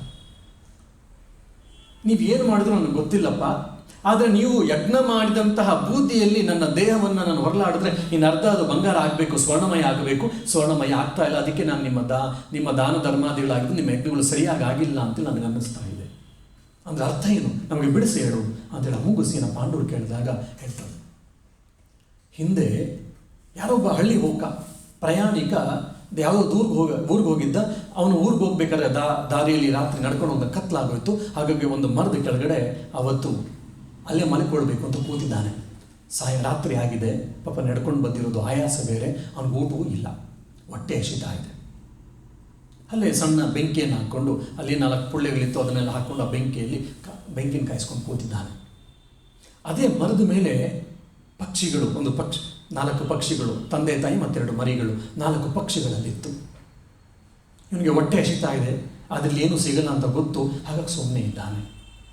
ಆ ಗಂಡು ಪಕ್ಷಿ ಹೆಣ್ಣು ಪಕ್ಷಿ ಹತ್ರ ಹೇಳುತ್ತೆ, ನೋಡು ನಮ್ಮ ಮನೆಗೊಬ್ಬ ಅತಿಥಿ ಬಂದಿದ್ದಾನೆ. ಅತಿಥಿ ದೇವೋಭವ ಗೃಹಸ್ಥನಿಗೆ ಅವನಿಗೆ ಇವನು ಒಂದು ಚಪಾತಿ ಇದ್ರೆ, ಒಬ್ಬ ಅತಿಥಿ ಬಂದರೆ ಆ ಚಪಾತಿನ ಕೊಟ್ಟು ಇವನು ಉಪವಾಸ ಇರಬೇಕು ಅನ್ನುವಂಥದ್ದು, ಅದನ್ನು ನಾವು ಕ್ಲಿಯರಾಗಿ ಕೇಳಿದ್ದೀವಿ ಎಲ್ಲರೂ ಕೂಡ. ಸೊ ಹಾಗಾಗಿ ಅವನು ನಮ್ಮ ಮನೆಗೆ ಒಬ್ಬ ಅತಿಥಿ ಬಂದಿದ್ದಾನೆ, ಹಾಗೆ ನಮ್ಮ ಹತ್ರ ಕೊಡ್ಲಿಕ್ಕೆ ಏನು ಊಟ ಇಲ್ಲ, ಹಾಗಾಗಿ ಅವನ್ನ ಅತಿಥಿ ಸತ್ಕಾರ ಮಾಡದೇ ಇದ್ರೆ ನಮ್ಗೆ ಆ ಅತಿಥಿ ಸತ್ಕಾರ ಮಾಡದಿರುವಂಥ ಪಾಪ ನಮಗೆ ಬರ್ತದೆ, ಹಾಗಾಗಿ ಅತಿಥಿ ಸತ್ಕಾರ ಮಾಡಬೇಕು. ಹೆಣ್ಣು ಪಕ್ಷಿ ಕೇಳುತ್ತೆ ಗಂಡು ಪಕ್ಷಿ, ಹಂಗಾರೆ ಏನು ಮಾಡಬೇಕು ನೋಡು, ಇಬ್ಬರು ಮಕ್ಕಳಿದ್ದಾರೆ, ಅವರು ನೋಡ್ಕೊಳ್ಬೇಕಾಗಿರೋ ಕರ್ತವ್ಯ ಇದೆ, ಹಾಗಾಗಿ ನೀನು ಅವ್ರನ್ನ ನೋಡ್ಕೊ, ನಾನು ಬೆಂಕಿಗೆ ನಾನು ಆಹುತಿ ಹಾಕ್ತೇನೆ, ಅಂದರೆ ಅದಷ್ಟೇ ನಾನು ಬೆಂಕಿಗೆ ಬಂದು ಬೀಳ್ತೇನೆ, ಆವಾಗ ಬೆಂಕಿಲಿ ಬಿದ್ದಾಗ ಅದು ಸುಟ್ಟು ಹೋಗುತ್ತೆ, ಅದರ ಮಾಂಸವನ್ನು ಅವ್ನು ತಿನ್ಬೋದು, ಆ ಪಕ್ಷಿಯ ಮಾಂಸವನ್ನು ಸ್ವಲ್ಪ ಅದು ಸರಿ, ಅವ್ನಿಗೆ ಅಟ್ಲೀಸ್ಟ್ 2 ತುತ್ತಾದರೂ ಹೊಟ್ಟೆ ತೃಪ್ತಿ ಆಗುವಷ್ಟು, ಅವನ ಹೊಟ್ಟೆ ಅಷ್ಟು ಕಡಿಮೆ ಆಗುವಷ್ಟು ಆಗುತ್ತೆ ಅಂತ ಹೇಳಿ, ಏನು ಹೌದು ಇವುದು ಅಂತ ಕೇಳೋಷ್ಟೊತ್ತಿಗೆ ಆ ಹೆಣ್ಣು ಪಕ್ಷಿ ಕೇಳೋಷ್ಟೊತ್ತಿಗೆ ಗಂಡು ಪಕ್ಷಿ ಬೆಂಕಿಲಿ ಬಿದ್ದೋಗುತ್ತೆ. ಅವ್ನು ನೋಡ್ತಿದ್ದಂಗೆ ಆ ಬೆಂಕಿಲಿ ಬಿದ್ದೋಗುತ್ತೆ. ಅಯ್ಯೋ ಅಂತ ಬೇಜಾರಾಯಿತು ನನಗೆ, ಹಳ್ಳಿ ಹೋಗೋನಿಗೆ ಬೇರೆ ದಾರಿಲ್ಲ, ಕೊನೆಗೆ ಅದು ಸುಟ್ಟು ಹೋಗೋದ್ರಿಂದ ಆ ರಕ್ಕೆ ಪುಕ್ಕಣನೆಲ್ಲ ಮುಡಿಸಿ ಆ ಮಾಂಸವನ್ನು ತಿಂತಾನೆ. ಕೆಲವೇ ಕ್ಷಣಗಳಲ್ಲಿ ಆ ಹೆಣ್ಣು ಪಕ್ಷಿ ಹೇಳುತ್ತಮ್ಮ ಮರಿ ಪಕ್ಷಿಗಳಿಗೆ, ನೋಡಿ ನಿಮ್ಮನ್ನು ನೀವು ಸಮರ್ಥರಾಗಿ ನಿಮ್ಮನ್ನು ನೋಡ್ಕೊಳ್ಬೋದು, ಅಂಥ ಶಕ್ತಿ ನಿಮಗಿದೆ ಅಂತ ನನಗೆ ಗೊತ್ತು, ಆದ್ದರಿಂದ ನಮ್ಮ ಗಂಡ ಮಾಡಿದ್ದಾನೆ, ಈ ಒಂದೇ ಒಂದು ನಾವೆಲ್ಲ ಪಕ್ಷಿಗಳು ಸಣ್ಣ ಪಕ್ಷಿಗಳು, ಇದರಿಂದ ಹೆಚ್ಚು ಮಾಂಸ ಸಿಗೋದಿಲ್ಲ, ಹಾಗಾಗಿ 2 ತುತ್ತು ತಿಂದಿದ್ರೆ ಪ್ರಾಯಶಃ ಅವನು ಹೊಟ್ಟೆ ಹಸಿವು ಜಾಸ್ತಿ ಆಗಿರ್ಬೋದು, ನಾನು ಕೂಡ ಯಾಕಂದರೆ ನಾನು ಸಹಧರ್ಮಿಣಿ ಆದ್ದರಿಂದ ನನ್ನ ಗಂಡ ಏನು ಮಾಡೋದು ನಾನು ಅದನ್ನೇ ಮಾಡಬೇಕು, ನಾನು ಕೂಡ ಬೆಂಕಿಗೆ ಆಹುತಿ ಹಾಕ್ತೇನೆ, ಹಾಗಾಗಿ ಅವನಿಗೆ ಇನ್ನೊಂದೆರಡು ಮುದ್ದೆ ಅಷ್ಟು ಮಾಂಸ ಸಿಗುತ್ತೆ, ಅವನ ಹೊಟ್ಟೆ ಹಸಿವು ಸ್ವಲ್ಪ ಆದರೂ ಕಡಿಮೆ ಆಗ್ತದೆ, ಹಾಗಾಗಿ ನೀವು ಮಕ್ಕಳೇ ನೀವು ನೋಡ್ಕೊಳ್ಳಿ, ನಿಮ್ಮನ್ನು ನೀವು ನೋಡ್ಕೊಳ್ಳಿ ಅಂತೇಳಿ ಬೇಡ ಅನ್ನೋಷ್ಟರಲ್ಲಿ ಅದೇನಾಗ್ತಿದೆ ಅನ್ನೋಷ್ಟರಲ್ಲಿ ಆ ಹೆಣ್ಣು ಪಕ್ಷಿಯು ಬೆಂಕಿಯಲ್ಲಿ ಬಿದ್ದು ಹೋಯಿತು, ಸುಟ್ಟು ಹೋಯಿತು, ಮತ್ತು ಅದನ್ನು ತಿಂದ. ಅಯ್ಯೋ 2 ಪಕ್ಷಿಗಳು ಅನ್ಯಾಯವಾಗಿ ಹಾಳಾದ್ವಲ್ಲ ಅಂತೇಳಿ ಆ ದಾರಿ ಹೋಗ ಆಲೋಚನೆ ಮಾಡ್ತಿದ್ದಾನೆ. ಆ 2 ಮಕ್ಕಳು 2 ಮರಿ ಪಕ್ಷಿಗಳು ಆಲೋಚನೆ ಮಾಡ್ತವೆ, ನಮ್ಮ ತಂದೆ ತಾಯಿ ಕೊಟ್ಟಿರೋದು ಪಾಪ ಅವನಿಗೆ ಹೊಟ್ಟೆ ತುಂಬಿರಲ್ಲ, ನಾವು ಕೂಡ ಕೊಟ್ಟರೆ ನಮಗೂ ಕೂಡ ಇದರಿಂದ ಸದ್ಗತಿ ಸಿಗುತ್ತೆ, ಸ್ವರ್ಗ ಸಿಗುತ್ತೆ, ಒಂದು, ಎರಡನೇದು ನಮ್ಮ ಕರ್ತವ್ಯ ನಾವು ಮಾಡ್ದಂಗಾಗುತ್ತೆ ಅಂತ ಆ 2 ಪಕ್ಷಿಗಳು ಕೂಡ ಬೀಳ್ತಾ ಇರ್ತದೆ. ಅವನದನ್ನು ತಡಿಲಿಕ್ಕೆ ಹೋಗ್ತಾನೆ, ಆದರೂ ತಡೆಯೋಷ್ಟರಲ್ಲಿ ಆ 2 ಪಕ್ಷಿಗಳು ಕೂಡ ಬಿದ್ದು ಹೋಗುತ್ತೆ.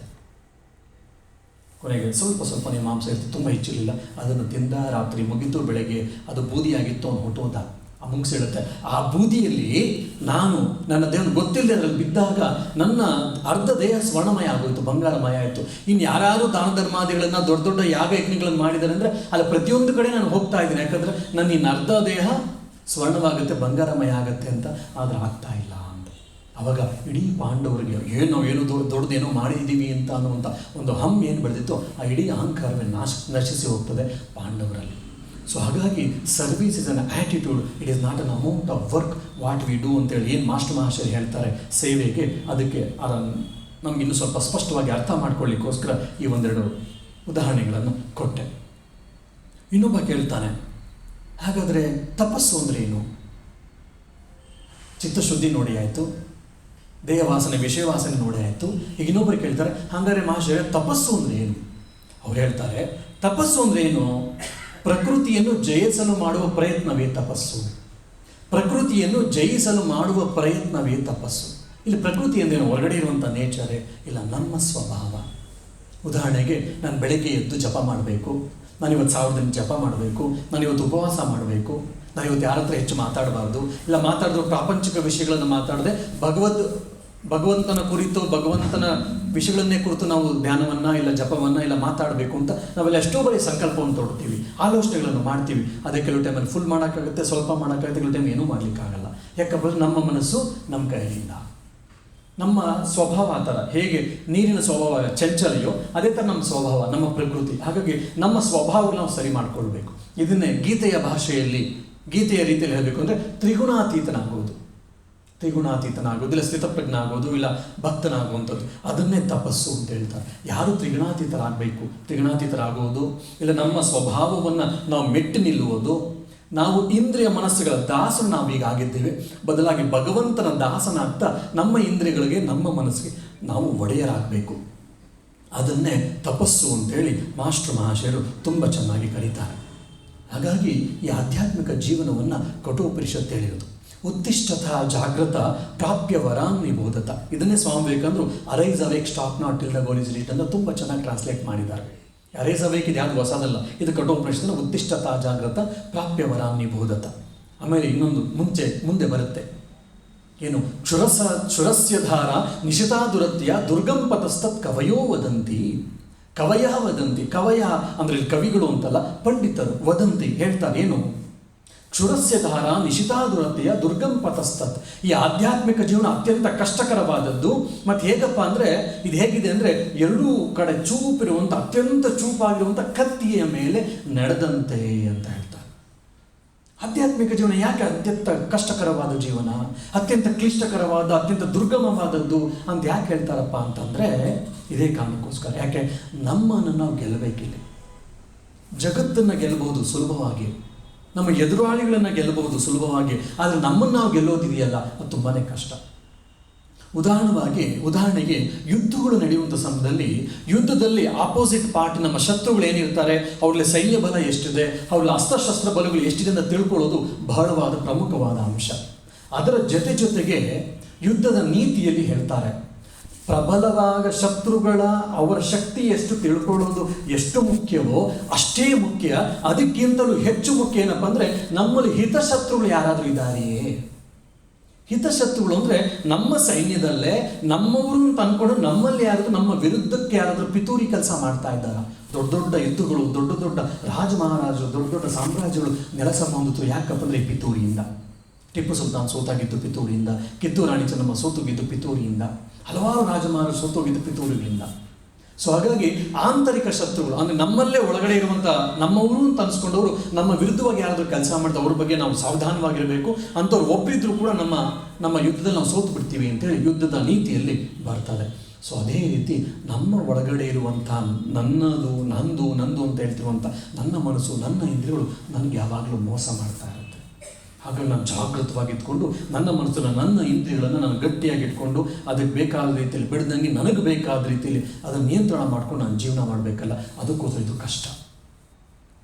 ಅದಕ್ಕೆ ಶ್ರೇಷ್ಠ ತತ್ವಜ್ಞಾನಿ, ಅವನ ಹೆಸರು ನನಗೆ ನೆನಪಾಗ್ತಿಲ್ಲ, ಅವನು ಧೈರ್ಯ ಅನ್ನೋದಕ್ಕೆ ತುಂಬ ಚೆನ್ನಾಗಿ ಹೇಳ್ತಾನೆ. ನಮಗೆ ಸಾಮಾನ್ಯವಾಗಿ ಧೈರ್ಯ ಅಂದರೆ ಏನಪ್ಪ, ನಾವು 1000 ಜನ ಬಂದರೆ ಅವ್ರ ಜೊತೆ ಎದುರುಕೊಡದೆ ಯುದ್ಧ ಮಾಡೋದು, ಇಲ್ಲ ಇನ್ನೊಂದು ಅರ್ಧದಲ್ಲಿ ದೇವಭೂತ ಭೇದ ಪಿಶಾಚಿಗಳು ಅಂತ ಏನು ನಮಗೆ ಭಯ ಇರಬಾರ್ದು, ಕತ್ತಲು ಒಬ್ಬರೇ ಹೋಗಬೇಕು, ಎಷ್ಟೇ ಕಷ್ಟಗಳು ಬಂದು ಎದುರಿಸಬೇಕು, ಅದನ್ನೇ ಧೈರ್ಯ. ಅಂಥ ಯಾರ ಮನೋಭಾವ ಇರುತ್ತೋ ಅವ್ರಿಗೆಲ್ಲ ಧೈರ್ಯ ಅಂತ ನಾವು ಹೇಳ್ತೀವಿ. ಆದರೆ ಒಬ್ಬ ತತ್ವಜ್ಞಾನಿ ಹೇಳ್ತಾನೆ, ಇಲ್ಲ, ಸತ್ಯ ಅಂತ ಯಾವುದು ಅಂತ ನಮಗೆ ಗೊತ್ತಾಗುತ್ತೋ ಅದನ್ನು ಬಿಡದೆ, ಅರ್ಥ ಆದಾಗಿಂದ ಸಾಯುವವರೆಗೂ ಅದನ್ನು ಬಿಡದೆ ಮತ್ತೆ ಪುನಃ ಅದನ್ನು ಪಡೀಲಿಕ್ಕೋಸ್ಕರ ಪ್ರಯತ್ನ ಮಾಡ್ತಾ ಇರುವುದೇ ಧೈರ್ಯ ಅಂತೇಳಿ. ನೋಡಿ, ಧೈರ್ಯದ ಇನ್ನೊಂದು ಆಯಾಮ. ಸೊ ಅಂಥ ಧೈರ್ಯವಂತರು ನಾವು ಆಗಬೇಕು. ಅದಕ್ಕೆ ಅನ್ನುವಂಥದ್ದಕ್ಕೆ ಇನ್ನೊಂದು ಅರ್ಥ ಧೈರ್ಯ. ಅಂದರೆ ಧೈರ್ಯ ಅಂದರೆ ಏನಪ್ಪ ಅಂತಂದರೆ ನಾವು ಸತ್ಯದ ಅನುಸಂಧಾನವನ್ನು ಮಾಡಬೇಕು ಅಂತ. ಆ ಸತ್ಯದ ಅನುಸಂಧಾನವನ್ನು ಮಾಡೋದು ಅಂದರೆ ಅರ್ಥ ಏನಪ್ಪ ಅಂದರೆ ನಮ್ಮ ಪ್ರಕೃತಿಯನ್ನು ನಾವು ಜಯಿಸಬೇಕು, ಅಂದರೆ ನಮ್ಮ ಸ್ವಭಾವವನ್ನು ನಾವು ಜಯಿಸಬೇಕು. ನಮ್ಮ ಸ್ವಭಾವವನ್ನು ದಾಟಿ ನಾವು ಮೇಲ್ಗಡೆ ಹೋಗಬೇಕು. We have to travel ourselves from the level of instinct to the intelligence and from the intelligence to the intuition. This is what the life is. ಇಡೀ ಜೀವನ ಏನು? ಇನ್ಸ್ಟಿಂಕ್ಟು. ನಾಯಿ ಒಂದ್ಸರಿ ಹೇಳ್ಕೊಂಡಿದ್ದ ತಕ್ಷಣ ಏನೋ ಒಂದು ಊಟ ಸಿಗಿದ ತಕ್ಷಣ ಅವನು ಅಲ್ಲಿದ್ದೀನಿ ಅಂತ ಇಲ್ಲ, ಸುಮ್ಮನೆ ಎಗರಿ ಬಿಡುತ್ತದು ತಿನ್ನಲಿಕ್ಕೆ. ಯಾಕೆ? ಆ ಮನಸ್ಸಿಗೆ ಅದು ಏನು ಸಿಗುತ್ತೋ ಅದು ನೋಡಿದ ತಕ್ಷಣ ಅದು ಕೆಲಸ ಮಾಡುತ್ತೆ. ನಾನು ಅದೇ ರೀತಿ ಏನಾದರೂ ಒಂದು ವಸ್ತುವನ್ನು, ವಿಷಯ ವಸ್ತು ನೋಡಿದ ತಕ್ಷಣ ಅದನ್ನು ಪಡ್ಕೋಬೇಕು ಅಂತ ಯೋಚನೆ ಮಾಡಿದೆ, ವಿವೇಕವನ್ನು ಸರಿಯೋ ತಪ್ಪು ಅಂತ ಯೋಚನೆ ಮಾಡಿದೆ ನಾನು ಕೆಲಸ ಮಾಡಿದ್ರೆ ಪ್ರಾಣಿಗೂ ನಾಯಿಗೂ ನನಗೂ ಏನೂ ಡಿಫ್ರೆನ್ಸ್ ಇಲ್ಲ, ಪ್ರಾಣಿಗಳಿಗೂ ನನಗೂ ಏನೂ ಡಿಫ್ರೆನ್ಸ್ ಇಲ್ಲ. ಇದನ್ನೇ ಇನ್ಸ್ಟಿಂಕ್ಟ್ ಅಂತ ನಾವು ಕರಿತೀವಿ. ಹಾಗಾಗಿ ಪಶುತ್ವದಿಂದ ಮಾನವತ್ವಕ್ಕೆ ನಾವು ವಿಕಾಸ ಆಗಬೇಕು, ಜೆಂಟಲ್ ವುಮನ್ ಆಗಬೇಕು. ಆಮೇಲೆ ಮಾನವತ್ವ ಪಡ್ಕೊಂಡು ಸಂಸ್ಕಾರವಂತರಾಗಿ ಆಧ್ಯಾತ್ಮಿಕ ಪುರುಷರು ನಾವು ಆದಾಗ, ನಮ್ಮ ನಿಜ ಸ್ವರೂಪವನ್ನು ಪಡೆದಾಗ, ದೈವತ್ವವನ್ನು ನಾವು ಪಡೆದಾಗ, ಶೃಣ್ವಂತು ವಿಶ್ವೇ ಅಮೃತಸ್ಯ ಪುತ್ರ ಅಂತ ಹೇಳ್ತೀವಲ್ಲ, ಅಮೃತ ಪುತ್ರರು ನಾವು ಆದಾಗ, ಅದನ್ನು ನಾವು ಅರ್ಥ ಮಾಡಿಕೊಂಡಾಗ, ಅನುಭವವನ್ನು ಪಡ್ಕೊಂಡಾಗ ದೈವತ್ವಕ್ಕೆ ವಿಕಾಸವನ್ನು ನಾವು ಹೊಂದ್ತೀವಿ. ಇದೇ ನಮ್ಮ ಜೀವನದ ವಿಕಾಸ, ಇಡೀ ಜೀವನದ ಹೋರಾಟ. ಇನ್ಸ್ಟಿಂಕ್ಟಿಂದ ಇಂಟೆಲಿಜೆನ್ಸಿಗೆ ಹೋಗಿ, ಇಂಟೆಲಿಜೆನ್ಸಿಂದ ಇಂಟ್ಯೂಷನ್ಗೆ ಹೋಗೋದೇ ಇಡೀ ಜೀವನದ ಹೋರಾಟ ಅಂತೇಳಿ ಸ್ವಾಮಿ ವಿವೇಕಾನಂದರ ಉಪದೇಶಗಳನ್ನು ನಾನು ಓದಿ ಅರ್ಥ ಮಾಡ್ಕೊಳ್ತಿರೋ ಒಂದು ಸಮಯದಲ್ಲಿ ನನಗೆ ಸಿಕ್ಕಿದಂಥ ಒಂದು ಅಂಶ. ಇದನ್ನೇ ಇಲ್ಲಿ ಪ್ರಕೃತಿಯನ್ನು ಜಯಿಸುವುದು ಅಂದರೆ ತಪಸ್ಸು ಅಂದರೆ ಏನಪ್ಪ ಅಂದರೆ ಇನ್ಸ್ಟಿಂಕ್ಟಿಂದ ಇಂಟೆಲಿಜೆನ್ಸಿಂದ ಇಂಟ್ಯೂಷನ್ಗೆ ಹೋಗುವುದು ಅಂತ ಹೇಳಿ ಕೂಡ ನಾವು ಹೇಳ್ಬೋದು. ಇನ್ನೊಂದು ಅರ್ಥದಲ್ಲಿ ಸಾಕ್ಷಾತ್ಕಾರವನ್ನು ಮಾಡಿಕೊಳ್ಳೋದು ಅಂತ ಹೇಳ್ತಾರೆ. ಇನ್ನೊಂದು ಕ್ಲಿಯರಾಗಿ ಹೇಳ್ತಾರೆ, ತಪಸ್ಸು ಏನು ಮಾಡುತ್ತೆ ಅಂದರೆ, ತಪಸ್ಸಿನ ರೋಲ್ ಏನು? ಆತ್ಮಸಾಕ್ಷಾತ್ಕಾರ ಹೇಗೆ ಸಾಧ್ಯ ಅನ್ನೋದಕ್ಕೆ ಅವರು ತುಂಬ ಚೆನ್ನಾಗಿ ಮಾಸ್ಟರ್ ಹೇಳ್ತಾರೆ. ತಪಸ್ಸು 2 ಕೆಲಸಗಳನ್ನು ಮಾಡುತ್ತೆ. ಏನು? ಒಂದು, ನಮ್ಮ ಮನಸ್ಸಿನ ಭಾವನೆಗಳ ಪರಿಶುದ್ಧತೆಯನ್ನು ಉಂಟು ಮಾಡುತ್ತೆ, ಚಿತ್ತಶುದ್ಧಿಯನ್ನು ಉಂಟು ಮಾಡುತ್ತೆ ಒಂದು. 2ನೇದು, ನಮ್ಮ ಶಕ್ತಿಯನ್ನು ವರ್ಧಿಸ್ತದೆ. ಮನಃಶಕ್ತಿ ಇರ್ಬೋದು, ಬುದ್ಧಿಶಕ್ತಿ ಇರ್ಬೋದು, ನೈತಿಕ ಶಕ್ತಿ ಇರ್ಬೋದು, ಭಾವನಾತ್ಮಕ ಶಕ್ತಿಗಳಿರ್ಬೋದು, ಎಲ್ಲ ಥರದ ಶಕ್ತಿಗಳನ್ನು ಜಾಸ್ತಿ ಮಾಡುತ್ತೆ. ಒಂದು. ಎರಡನೇದು ಚಿತ್ತಶುದ್ಧಿಯನ್ನು ಉಂಟು ಮಾಡುತ್ತೆ. ಅದಕ್ಕೆ ನಮಗೆ ತಪಸ್ಸು ಬೇಕು. ಯಾಕೆ ಹಿಂದಿನ ಕಾಲದಲ್ಲಿ ಸಾಧುಗಳು, ಸನ್ಯಾಸಿಗಳು, ಆಧ್ಯಾತ್ಮಿಕ ಪುರುಷರು, ವಿಭೂತಿ ಪುರುಷರು ಎಲ್ಲರೂ ಕೂಡ ಆ ತಪಸ್ಸಿಗೆ ಅಷ್ಟೊಂದು ಒತ್ತನ್ನು ಕೊಡ್ತಾ ಇದ್ರು. ಯಾಕಂದರೆ ತಪಸ್ಸಿನಿಂದ ನಮ್ಮ ಎಲ್ಲ ಸ್ವಭಾವಗಳು ಸುಟ್ಟು ಹೋಗುತ್ತೆ, ನಮ್ಮ ಎಲ್ಲ ಸಂಸ್ಕಾರಗಳು ಪರಿಶುದ್ಧತೆಯನ್ನು ಪಡೀತದೆ, ನಮ್ಮ ಮನಸ್ಸು, ಬುದ್ಧಿ, ಇಂದ್ರಿಯ, ಚಿಂತನೆಗಳು, ಭಾವನೆಗಳೆಲ್ಲೂ ಕೂಡ ಪರಿಶುದ್ಧಿಯಾಗುತ್ತೆ. ಪರಿಶುದ್ಧಿ ಆದರೆ ಏನು ಅಂದರೆ ನಾವು ಮನವ ಅರ್ಥ ಮಾಡ್ಕೊಡ್ತೀವಿ. ಹೇಗೆ ಯಾವುದೇ ಒಂದು ಕಬ್ಬಿಣ ಯಾವುದೇ ಒಂದು ಲೋವನ್ನು ಪಡ್ಕೊಳ್ಬೇಕಂದ್ರೆ ಅದಿರು ಓರ್ ಅಂತ ನಾವು ಹೇಳ್ತೀವಲ್ಲ, ಐರನ್ ಓರ್ ಆಗಿರ್ಬೋದು, ಯಾವುದೇ ಓರುಗಳನ್ನು ಅದರ ಬೆಂಕಿಯಲ್ಲಿ ತುಂಬ 100, 200, 300, 500, 1000, 5000, 1500 ಡಿಗ್ರಿಗಳೆಲ್ಲ ಅದನ್ನು ಆ ಬೆಂಕಿಯಲ್ಲಿ ಹಾಕಿರ್ತಾರೆ. ಬೆಂಕಿಯಲ್ಲಿ ಹಾಕಿದೆಲ್ಲ ಪದ ಕುದ್ದು ಅದರಲ್ಲೆಲ್ಲ ಆ ಎಲ್ಲ ಅಂಶಗಳು ಬಿಡ್ಕೊಂಡಾಗ ಆ ಇಂಪ್ಯೂರಿಟೀಸ್ನೆಲ್ಲ ತೆಗೆದು ಆ ಅಂಶಗಳನ್ನು ಮಾತ್ರ ಸಪ್ರೇಟಾಗಿ ತೆಗೆದುಕೊಳ್ತಾರೆ. ಆವಾಗ ನಮಗೆ ಲೋಹಗಳು ಸಿಗ್ತದೆ. ಸೊ ಅದೇ ರೀತಿ ಈ ತಪಸ್ಸಗ್ನಿಯಲ್ಲಿ ತಪಗ್ನಿಯಲ್ಲಿ ನಾವು ಬೇಯಬೇಕು ಅಂತ ಹೇಳ್ತಾರೆ. ಇಡೀ ರಾಮಾಯಣ ಪ್ರಾರಂಭ ಆಗೋದೇ ತಪಸ್ಸು ಮತ್ತು ಸ್ವಾಧ್ಯಾಯದಿಂದ. ಇಡೀ ರಾಮಾಯಣದ ಅಧಿಷ್ಠಾನ ಏನಪ್ಪ ಅಂತಂದರೆ ತಪಸ್ಸು ಅಂತ ಹೇಳ್ತಾರೆ. ಸ್ವಂತ ತಪಸ್ಸು ನಮಗಿರಬೇಕು ಅಂತ ಹೇಳ್ತಾ ಈ ತಪಸ್ಸನ್ನು ಇನ್ನೊಂದು ಆಯಾಮವನ್ನು ಮಾಸ್ಟರ್ ಹೇಳ್ತಾರೆ. ನಾವು ಸಾಧು ಸಂಘವನ್ನು ಸರ್ವದಾ ಮಾಡ್ತಾ ಇರಬೇಕು. ಸಾಧು ಸಂಘವನ್ನು ಮಾಡ್ತಾ ಇದ್ದರೆ ನಮ್ಮ ಮನಸ್ಸಿನ ಪರಿಪಕ್ವತೆಯನ್ನು ಪಡಿತೀವಿ, ನಮ್ಮ ಮನಸ್ಸಿನ ಭಾವಶುದ್ಧಿಯನ್ನು ನಾವು ಪಡಿತೀವಿ ಅಂತ ಹೇಳ್ತಾರೆ. ಮತ್ತು ಈ ತಪಸ್ಸಿನ ಬಗ್ಗೆ ಹೇಳ್ತಾ ಇನ್ನೊಂದು ಕಡೆ ಹೇಳ್ತಾರೆ, ತಪಸ್ಸನ್ನು ಮಾಡ್ತಾ ಇದ್ರೆ ಏನಾಗುತ್ತೆ ಗನ್ನು, ನಮ್ಮ ಇಂದ್ರಿಯಗಳ ಆಲೋಚನೆ, ನಮ್ಮ ಇಂದ್ರಿಯಗಳು, ಮನಸ್ಸು ಎಲ್ಲವೂ ಕೂಡ ಯಾವ ದಿಕ್ಕಿನಲ್ಲಿ ಹೋಗ್ತಿದ್ದಲ್ಲ ಆ ದಿಕ್ಕನ್ನು ಬೇರೆ ಕಡೆ ತಿರುಗಿಸ್ಬಿಡ್ತೀವಿ ನಾವು. ಹಾಗಾಗಿ ಸಾಧು ಸಂಘ, ಹಾಗಾಗಿ ತಪಸ್ಸು, ಹಾಗಾಗಿ ವಿಷಯ ವಾಸನೆಗಳ ನಿಗ್ರಹ, ಹಾಗಾಗಿ ಇಂದ್ರಿಯ ನಿಗ್ರಹ ಅಂತೆಲ್ಲ ಹೇಳ್ತಾ ಇನ್ನೊಂದು ಕಡೆ ತುಂಬ ಚೆನ್ನಾಗಿ ಹೇಳ್ತಾರೆ. ಏನಪ್ಪ ಅಂದರೆ ನಾವು ಎಲ್ಲ ಇಂದ್ರಿಯಗಳನ್ನು ಭಗವಂತನ ಸೇವೆಯಲ್ಲಿ ತೊಡಗಿಸಬೇಕು, ಭಗವಂತನ ಪಾದಾರವಿಂದದಲ್ಲಿ ತೊಡಗಿಸಬೇಕು. ಇದೊಂದು ಸುಲಭವಾದ ಮಾರ್ಗ ಅಂಥೇಳಿ ಮಾಸ್ಟರ್ ಮಹಾಶಯರು ನಮಗೆಲ್ಲ ಹೇಳಿದ್ದಾರೆ. ಇನ್ನೊಂದು ಕಡೆ ಮಾಸ್ಟರ್ ಮಹಾಶಯನ ಉಪನ್ಯಾಸ ಇನ್ನೇನು ಪ್ರಾರಂಭ ಆಗಬೇಕು ಅಂದರೆ ಸಾಯಂಕಾಲ ಕಥಾಮೃತ ಶ್ರವಣ, ವಚನ ವೇದದ ಶ್ರವಣ ಪ್ರಾರಂಭ ಆಗಬೇಕು. ಸ್ವಲ್ಪ ಸಮಯದ ಮುಂಚೆ ಮಾಸ್ಟರ್ ಮಹಾಶಯರು ಕೆಲವು ಯುವಕರ ಹತ್ರ ಹೇಳ್ತಾರೆ, ನೋಡಿ ನೀವೆಲ್ಲ ಯುವಕರು ಬುದ್ಧಿವಂತರು, ಚೆನ್ನಾಗಿ ತಿಳಿದಿದ್ದೀರಾ. ಹಾಗಾಗಿ ಉದ್ಬೋಧನಲ್ಲಿ ಒಬ್ಬರು ಸಾಧು ತುಂಬ ಚೆನ್ನಾಗಿ ಅಧ್ಯಯನ ಮಾಡಿರುವಂಥ ಸಾಧು ಉಪನಿಷತ್ತುಗಳ ಮೇಲೆ ತರಗತಿಗಳನ್ನು ತೆಗೆದುಕೊಳ್ತಾ ಇದ್ದಾರೆ ಪ್ರತಿ ಸಾಯಂಕಾಲ.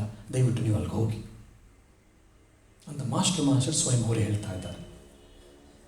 ಆ ಯುವಕರು ಹೇಳ್ತಾರೆ, ಮಹಾಶಯರೇ ಅವರು ಒಳ್ಳೆ ಸ್ವಾಮಿಗಳು, ಚೆನ್ನಾಗಿ ಅಧ್ಯಯನ ಮಾಡಿದ್ದಾರೆ, ಉಪನಿಷತ್ತು ಚೆನ್ನಾಗಿ ಹೇಳ್ತಾರೆ, ಇಲ್ಲ ಅಂತಿಲ್ಲ, ಅದು ನಮಗೆ ಯಾಕೋ ನಿಮ್ಮ ಹತ್ರ ಕೂತ್ಕೊಂಡು ಕೇಳಿದ್ರೆ ತುಂಬ ಚೆನ್ನಾಗಿದೆ ಅನಿಸುತ್ತೆ. ಅವರ ಹೇಳುವಂಥ ನೀತಿಗಳು ಚೆನ್ನಾಗಿರ್ಬೋದು ಏನೋ, ನಿಮ್ಮದು ಏನು ಕಡಿಮೆ ಇಲ್ಲ ಒಂದು, ಆದರೆ ನಿಮ್ಮ ಮಾತುಗಳನ್ನು ಕೇಳಿದಾಗ ನಮ್ಮ ಅನುಭವವೇ ಬೇರೆ. ಏನೋ ಮನಸ್ಸಿಗೊಂದು ಸಾಂತ್ವನ ಭಾವ ಸಿಗುತ್ತೆ, ಮನಸ್ಸಿಗೊಂದು ತೃಪ್ತಿಯ ಭಾವ ಸಿಗುತ್ತೆ. ಹಾಗಾಗಿ ದಯವಿಟ್ಟು ಇಲ್ಲೇ ಇರಲಿಕ್ಕೆ ನಮಗೆ ಬೇಡಿ ಅಂತ. ನಾನು ನೀವು ಯಾರಾದ್ರೂ ಇದ್ದರೆ ನಮ್ಮ ಇಮ್ಮಿಡಿಯೇಟಾಗಿ ನಮ್ಮ ಬೆನ್ನದು ಪರವಾಗಿಲ್ಲ, ನನ್ನ ಕೆಪಾಸಿಟಿ ಅಂದರೆ ನಾನು ಯಾರು ಅಂತ ನಿಂಗೆ ಸ್ವಲ್ಪ ಆದರೂ ಅರ್ಥ ಆಗಿದೆ, ನೀನು ಸ್ವಲ್ಪ ಬುದ್ಧಿವಂತ, ಅದಕ್ಕೆ ನಾನು ಹೇಳಿದ್ದು ಅಂತ ನಾವೆಲ್ಲ ಹೇಳ್ತೀವಿ. ಆದರೆ ಈ ಮಹಾಶಯರು ಎಂಥ ಮಹಾಶಯರು ನೋಡಿ, ಇವ್ರು ಹೇಳ್ತಾರೆ, ಹೌದು ಅವ್ರು ತಮಾಷೆಗೆ ಹೇಳ್ತಾರೆ, ಇದು ಅಪ್ಪನ ಮನೆ, ಅದು ಮಾವನ ಮನೆ ಅಂತ ಹೇಳ್ತಾರೆ. ಎಲ್ಲ ನೋಡ್ತಾರೆ ಏನಿದೆ ಅಪ್ಪನ ಮನೆ ಮಾವನ ಮನೆ ಅಂತ. ಸಡನ್ನಾಗಿ ಇವರು ಮಾಸ್ಟರ್ ಹೇಳ್ತಾರೆ, ಇದು ಅಂದರೆ ನನ್ನ ಮನೆಯಲ್ಲಿ ನಾನು ಹೇಳ್ತಾ ಇರೋದು, ಇದು ನನ್ನ ಮನೆ, ಅಪ್ಪನ ಮನೆ, ಅದು ಉದ್ಬೋಧನ ಇಲ್ಲ ಸ್ವಾಮಿಗಳಿದ್ದಂಥ ಮನೆ ಮಾವನ ಮನೆ. ಅವರು ಅಕ್ಕಪಕ್ಕ ಒಬ್ಬರು ಮುಖ ನೋಡ್ಲಿಕ್ಕೆ ಪ್ರಾರಂಭ ಮಾಡ್ತಾರೆ. ಆವಾಗ ಮಾಸ್ಟರ್ ಮಹಾಶಯರು ಮುಂದುವರಿಸ್ತಾ ಹೇಳ್ತಾರೆ, ಅಪ್ಪನ ಮಾವನ ಮನೆ ಅಂದರೆ ಮಾವನ ಮನೆ ಅಂದರೆ ಅರ್ಥ ಏನಪ್ಪ ಅಂದರೆ, ಪ್ರತಿಯೊಂದು ಹೆಣ್ಮಗು ಯಾವಾಗಲೂ ಅಪ್ಪನ ಮನೆ ಇರಬೇಕು ಅಂತ ಆಸೆಯನ್ನು ಪಡ್ತಾ ಇರುತ್ತೆ. ಹುಡ್ದಾಗ ಅಪ್ಪನ ಜೊತೆ ಅಮ್ಮನ ಜೊತೆನೇ ಇರಬೇಕು ಅಂತ. ಆಮೇಲೆ ಒಂದು ಹಂತ ಆದಮೇಲೆ ಮಗುವನ್ನು ಮದುವೆ ಮಾಡಿ ಮಾವನ ಮನೆಗೆ ಕಳಿಸ್ಬೇಕಾದ್ರೆ ಆ ಮಗಳು ಅಳ್ತಾ ಇರ್ತಾಳೆ, ತಂದೆ ತಾಯಿನೂ ಅಳ್ತಾರೆ, ನೋಡು ನಿನಗೆ ಮುಂದೆ ಅವರೇ ಎಲ್ಲ, ಹಾಗಾಗಿ ನೀನು ಹೋಗಬೇಕು ಅಂತೇಳಿ. ಇಲ್ಲ ನಾನು ಹೋಗಲ್ಲ ಅಂತ ಹೇಳ್ತಾರೆ, ನೀನು ಹೋಗಲೇಬೇಕು ಅಂತೆಲ್ಲ ಮಾತಾಡಿ ಸಮಾಧಾನ ಕೊಟ್ಟು ಅಳ್ತಾ ಎಲ್ಲ ಕಳಿಸ್ತಾರೆ.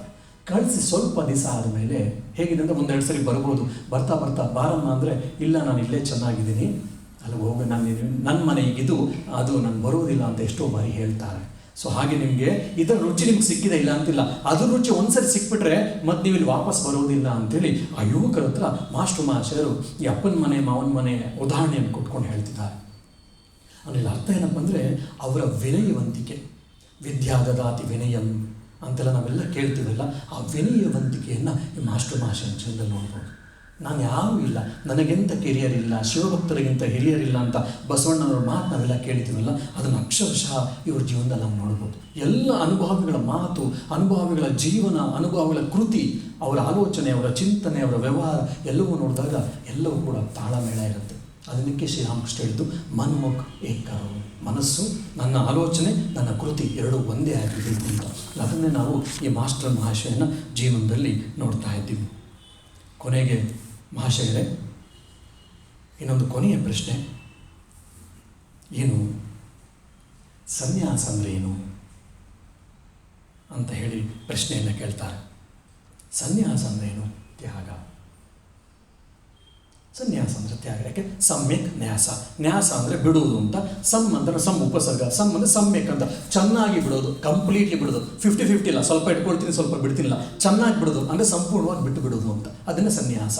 ಸೊ ಸಂಪೂರ್ಣವಾಗಿ ಬಿಟ್ಟು ಬಿಡೋದು ತ್ಯಾಗ. ಸೊ ಹಾಗಾದರೆ ತ್ಯಾಗನ ಎಲ್ಲ ಬಿಟ್ಟು ಬಿಡೋದು ಅಲ್ವೇ ಅಂತಂದಾಗ, ಇದನ್ನೇ ಕೇಳಿದಾಗ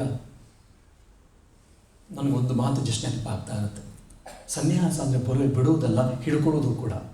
ಬಿಡ್ಕೊಂಡ ಜೊತೆಗೆ ಹಿಡ್ಕೋಬೇಕು, ಎರಡು ಒಟ್ಟೊಟ್ಟಿಗೆ ಆದಾಗ ಮಾತ್ರ ಸನ್ಯಾಸ ಆಗೋದು. ಬರೀ ಬಿಟ್ಟುಬಿಟ್ರೆ ಆಗೋದಿಲ್ಲ. ಯಾಕಂದ್ರೆ ನಮ್ಮ ಮನಸ್ಸು ಬಳ್ಳಿಯಂತೆ, ಅದಕ್ಕೆ ಒಂದು ಯಾವಾದರೂ ಆಧಾರ ಬೇಕು. ನಾವು ಎಲ್ಲ ಬಿಟ್ಟೆ ಸ್ವಾಮೀಜಿ ಆದರೂ ನಮ್ಗೆ ಭಗವಂತ ಸಿಗ್ತಿಲ್ಲ ಅಂದರೆ ಅದೇ ತಪ್ಪಾಗಿಲ್ಲ. ಯಾಕಂದರೆ ಎಲ್ಲ ಬಿಟ್ಟು ಭಗವಂತನ ಹಿಡ್ಕೊಳ್ಳಿಲ್ಲವಲ್ಲ, ಅದಕ್ಕೆ ನಮ್ಗೆ ಭಗವಂತ ಸಿಗ್ತಿಲ್ಲ. ಸೊ ತ್ಯಾಗ ಅಂತಂದರೆ ವಿಷಯ ವಿರಾಗ, ಭಗವದ್ ಅನುರಾಗ ಎರಡೂ ಒಟ್ಟೊಟ್ಟಿಗೆ ಹೋಗಬೇಕಲ್ಲೇ. ನಾನು ಜಗತ್ತನ್ನು ಬಿಟ್ಟೆ, ಅದನ್ನು ಬಿಟ್ಟೆ, ಇದನ್ನು ಬಿಟ್ಟೆ ಅಂತೇಳಿ ನಾನು ಭಗವಂತನ ಹಿಡ್ಕೊಳ್ಳಿಲ್ಲ ಅಂದರೆ ನಮಗೊಂದು ಆಧಾರ ಬೇಕಲ್ಲ. ಆ ಆಧಾರನೇ ಭಗವಂತ. ಆ ಭಗವಂತನ ಹಿಡ್ಕೊಳ್ಳೋವರೆಗೂ ನನ್ನ ತ್ಯಾಗ ಬಲಿದಾನಕ್ಕೆ ಅರ್ಥ ಸಿಗುವುದಿಲ್ಲ. ಸೊ ಹಾಗಾಗಿ ತ್ಯಾಗ, ಸನ್ಯಾಸ ಅಂತಂದರೆ ಏನಪ್ಪ ಅಂದರೆ ಒಂದು ವಿಷಯ ವಿರಾಗ, ಇನ್ನೊಂದು ಭಗವದ್ ಅನುರಾಗ. ಇದನ್ನೇ ಮಾಸ್ಟರ್ ಮಹಾಶಯರು ಹೇಳ್ತಾ ಇದ್ದಾರೆ. ಈ ರೀತಿ ಬೇರೆ ಬೇರೆ ಬೇರೆ ಬೇರೆ ಆಲೋಚನೆಗಳನ್ನು ಹೇಳ್ತಾ ಹೋಗ್ತಾರೆ. ಆಮೇಲೆ ಇನ್ನೊಂದು ಕಡೆ ಹೇಳ್ತಾರೆ, ನಾವೆಲ್ಲ ಸರಳ ಜೀವನವನ್ನು ಉನ್ನತವಾದ ಜೀವನ, ಸಿಂಪಲ್ ಲಿವಿಂಗ್ ಮತ್ತು ಹೈ ಥಿಂಕಿಂಗ್ ಮಾಡಬೇಕು ಅಂತೇಳಿ ಶ್ರೀರಾಮಕೃಷ್ಣ ಉದಾಹರಣೆಯನ್ನು ಕೊಟ್ಕೊಂಡು ಅವ್ರು ಹೇಳ್ತಾರೆ. ನಾವು ಯಾವಾಗಲೂ ಸರಳ ಜೀವನವನ್ನು, ಉನ್ನತವಾದ ಚಿಂತನೆಗಳನ್ನು ಮಾಡಬೇಕು. ಅದು ಮಾಡೋದ್ರಿಂದ ಆಧ್ಯಾತ್ಮಿಕ ಜೀವನಕ್ಕೆ ಯಾವ ರೀತಿ ಸಹಕಾರಿ ಅಂತ ಹೇಳ್ತಾರೆ. ಶ್ರೀರಾಮಕೃಷ್ಣರ ಕೃಪೆಯಿಂದ, ದಿವ್ಯತರ ಕೃಪೆಯಿಂದ ಮುಂದಿನ ತರಗತಿಗಳಲ್ಲಿ ಅದು ನೋಡುವಂಥ ಪ್ರಯತ್ನ ಮಾಡೋಣ. ಪ್ರಿಯತಾಂ ಪುಂಡರೀಕಾಕ್ಷಃ ಸರ್ವಯಜ್ಞೇಶ್ವರೋ ಹರಿಃ ತಸ್ಮಿನ್ ತುಷ್ಟೇ ಜಗತ್ತುಷ್ಟಂ ಪ್ರೀಣಿತೆ ಪ್ರೀಣಿತಂ ಜಗತ್. ಓಂ ಶಾಂತಿ ಶಾಂತಿ ಶಾಂತಿ. ಹರಿ ಓಂ ತತ್ಸತ್. ಶ್ರೀರಾಮಕೃಷ್ಣಾರ್ಪಣಮಸ್ತು.